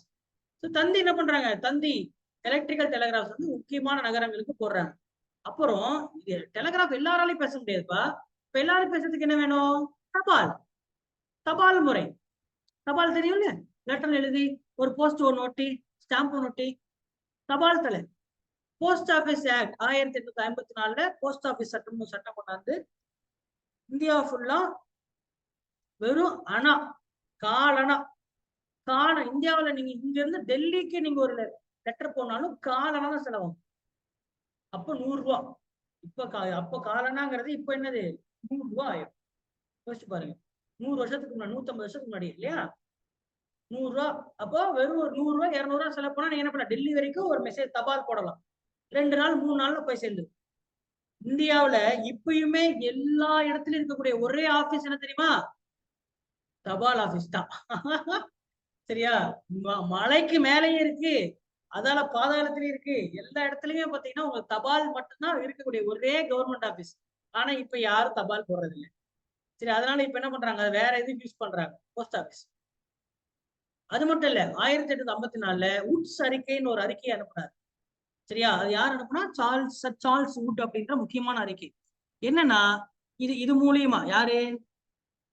டல்ஹௌசி தான் பார்த்துட்டு இருக்கோம். சரியா? உட்ஸ் அறிக்கை இது மூலியமா ஊருக்கு ஒரு ஸ்கூல் ஆரம்பிச்சாங்க. அந்த ஸ்கூல்ல பள்ளிக்கூடங்கள் ஆரம்பிச்சாங்க. அந்த பள்ளிக்கூடல்ல நீங்க உங்க தாய்மொழியிலேயே நீங்க கல்வி கற்கலாம்னு சொன்னாங்க. சரியா? அந்தந்த பிராந்தியத்துல இருக்கக்கூடிய தாய்மொழியில நீங்க கல்வி பயிரலாம். உட்ஸ் அறிக்கை. Vernacular languages you can learn in vernacular languages. ஆரம்ப கல்வி பிரைமரி ஸ்கூல்ல நீங்க வெர்னாகுலர் லாங்குவேஜ்ல உங்களுடைய தாய்மொழியிலேயே நீங்க கல்வி பயிலலாம் அப்படின்னு வந்து முக்கியமான சட்டம். அதே மாதிரி அங்கங்க உங்களுக்கு வந்து பிரைமரி ஸ்கூல் ஃபர்ஸ்ட் 1ஆப்ல இருந்து 5ஆப் வரைக்கும் ஸ்கூல் ஆரம்பிச்சாங்க. ஒவ்வொரு மாவட்டத்திலையும் ஒவ்வொரு ஊர்லயும் ஒரு ஸ்கூல் அப்படின்னு சொல்லி வெள்ளக்காரனே ஆரம்பிக்கிறான். புரியுதா? அது அப்படிப்பட்ட முக்கியமான சட்டம் எது? உட்ஸ் அறிக்கை. சரியா? Education despatch Wood's despatch 1854. அதுக்கப்புறம் பொதுப்பணித்துறைன்னு ஒண்ணு உருவாக்குறாங்க. பப்ளிக் ஒர்க்ஸ் டிபார்ட்மெண்ட், பொதுப்பணித்துறை இப்பயும் இருக்கு. பொதுப்பணித்துறை எதுக்கு? இந்த சின்ன சின்ன பாலம் கட்டுறது, ரோடு போடுறது, ஊர்ல இதெல்லாம் கட்டுறது யாருதான்? ஆமா, இவங்க தான். அப்புறம் 3 பல்கலைக்கழகம், கல்கட்டால 1, பாம்பேல 1, மெட்ராஸ்ல 1. மெட்ராஸ் யூனிவர்சிட்டி தெரியுமா உங்களுக்கு? இருக்குல்ல, அந்த மெட்ராஸ் யூனிவர்சிட்டி கட்டினவரே இவர் தான். 1857ல Madras university, Calcutta university, Bombay university. அப்ப இவர நவீன இந்தியாவின் தோற்றுவிப்பாளர்னு சொன்னா தப்பு இல்ல தானே? இவர் இவ்வளவு செஞ்சவரு வாரிசில தான் சொத்தையும் பிடிங்குவாரு. இல்ல, யார்தான் நல்லவன் சொல்லுங்க? யார் 100% நல்லவருப்பா அப்படின்னு ஒருத்தர் கை காட்ட முடியுமா? ரொம்ப அரிதுதான். ஒரு 10 பேர் இருப்பாங்க. சோ இந்த பப்ளிக் ஒர்க் டிபார்ட்மெண்ட் அப்படின்ற ஒரு டிபார்ட்மெண்ட் உருவாக்குறதுனால இந்தியாவுல இன்ஜினியரிங்கையும் இவர் தான் உருவாக்குறாரு. இன்ஜினியரிங்கையும் கொண்டு வந்தது இவர் தான். அதுவும் ஃபர்ஸ்ட் என்ன இன்ஜினியரிங்? Civil engineering. ஏன்னா சிவில் இன்ஜினியரிங் பாலம் கட்டணும், டேம் கட்டணும்னா சிவில் இன்ஜினியரிங் தான் தேவைப்பட்டாங்க.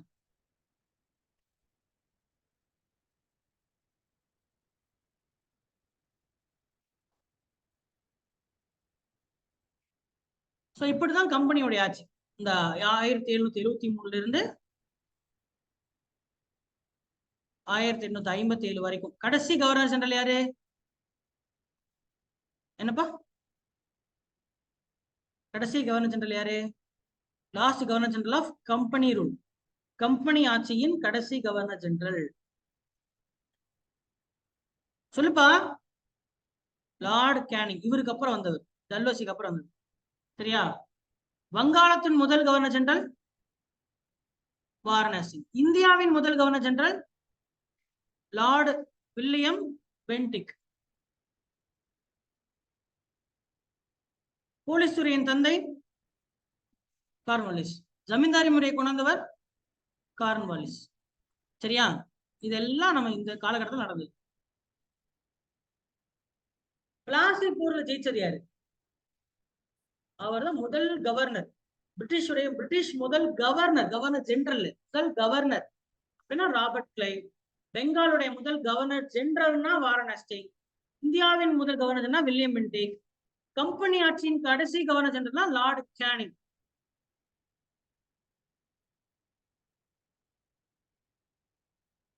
சரிப்பா, இதோட நமக்கு இந்த டாபிக் முடியுது. சரியா? நான் சொன்ன அந்த இப்ப நான் சொன்னது எல்லாமே முக்கியம். ஆனா நம்ம நிறைய ஸ்கிப் பண்ணி தான் படிச்சிருக்கோம். நீங்களே பார்த்திருப்பீங்க. நீங்க ஒரு ஸ்கூல் புக்ல ஒரு வாசிப்பு இருக்கேன். சரியா? அடுத்த டாபிக் என்ன ஆரம்பிக்குது? நம்ம சொல்ல போனா 4 டாபிக் பார்த்துக்கோம்.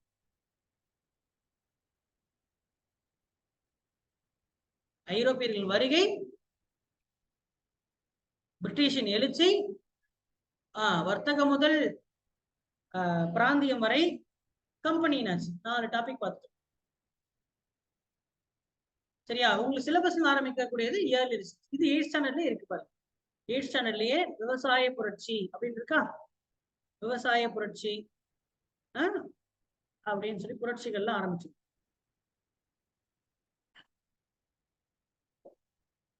மக்கள் புரட்சி,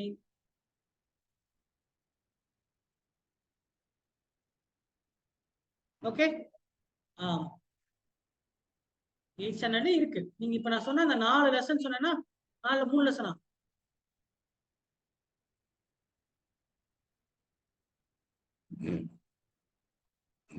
இது இது இது இதுல பாதி வரைக்கும், புரட்சி வரைக்கும் 3 லெசன். அதுக்கப்புறம் 11th சாப்டர் 8 மொத்தம் 4 லெசன் சொல்லிருக்கேன். 4 லெசனை என்ன பண்றீங்க? அடுத்த வாரத்துக்குள்ள ரிவைஸ் பண்ணிட்டு தான் வரீங்க. First reading. புரியுதா இல்லையா? சரி.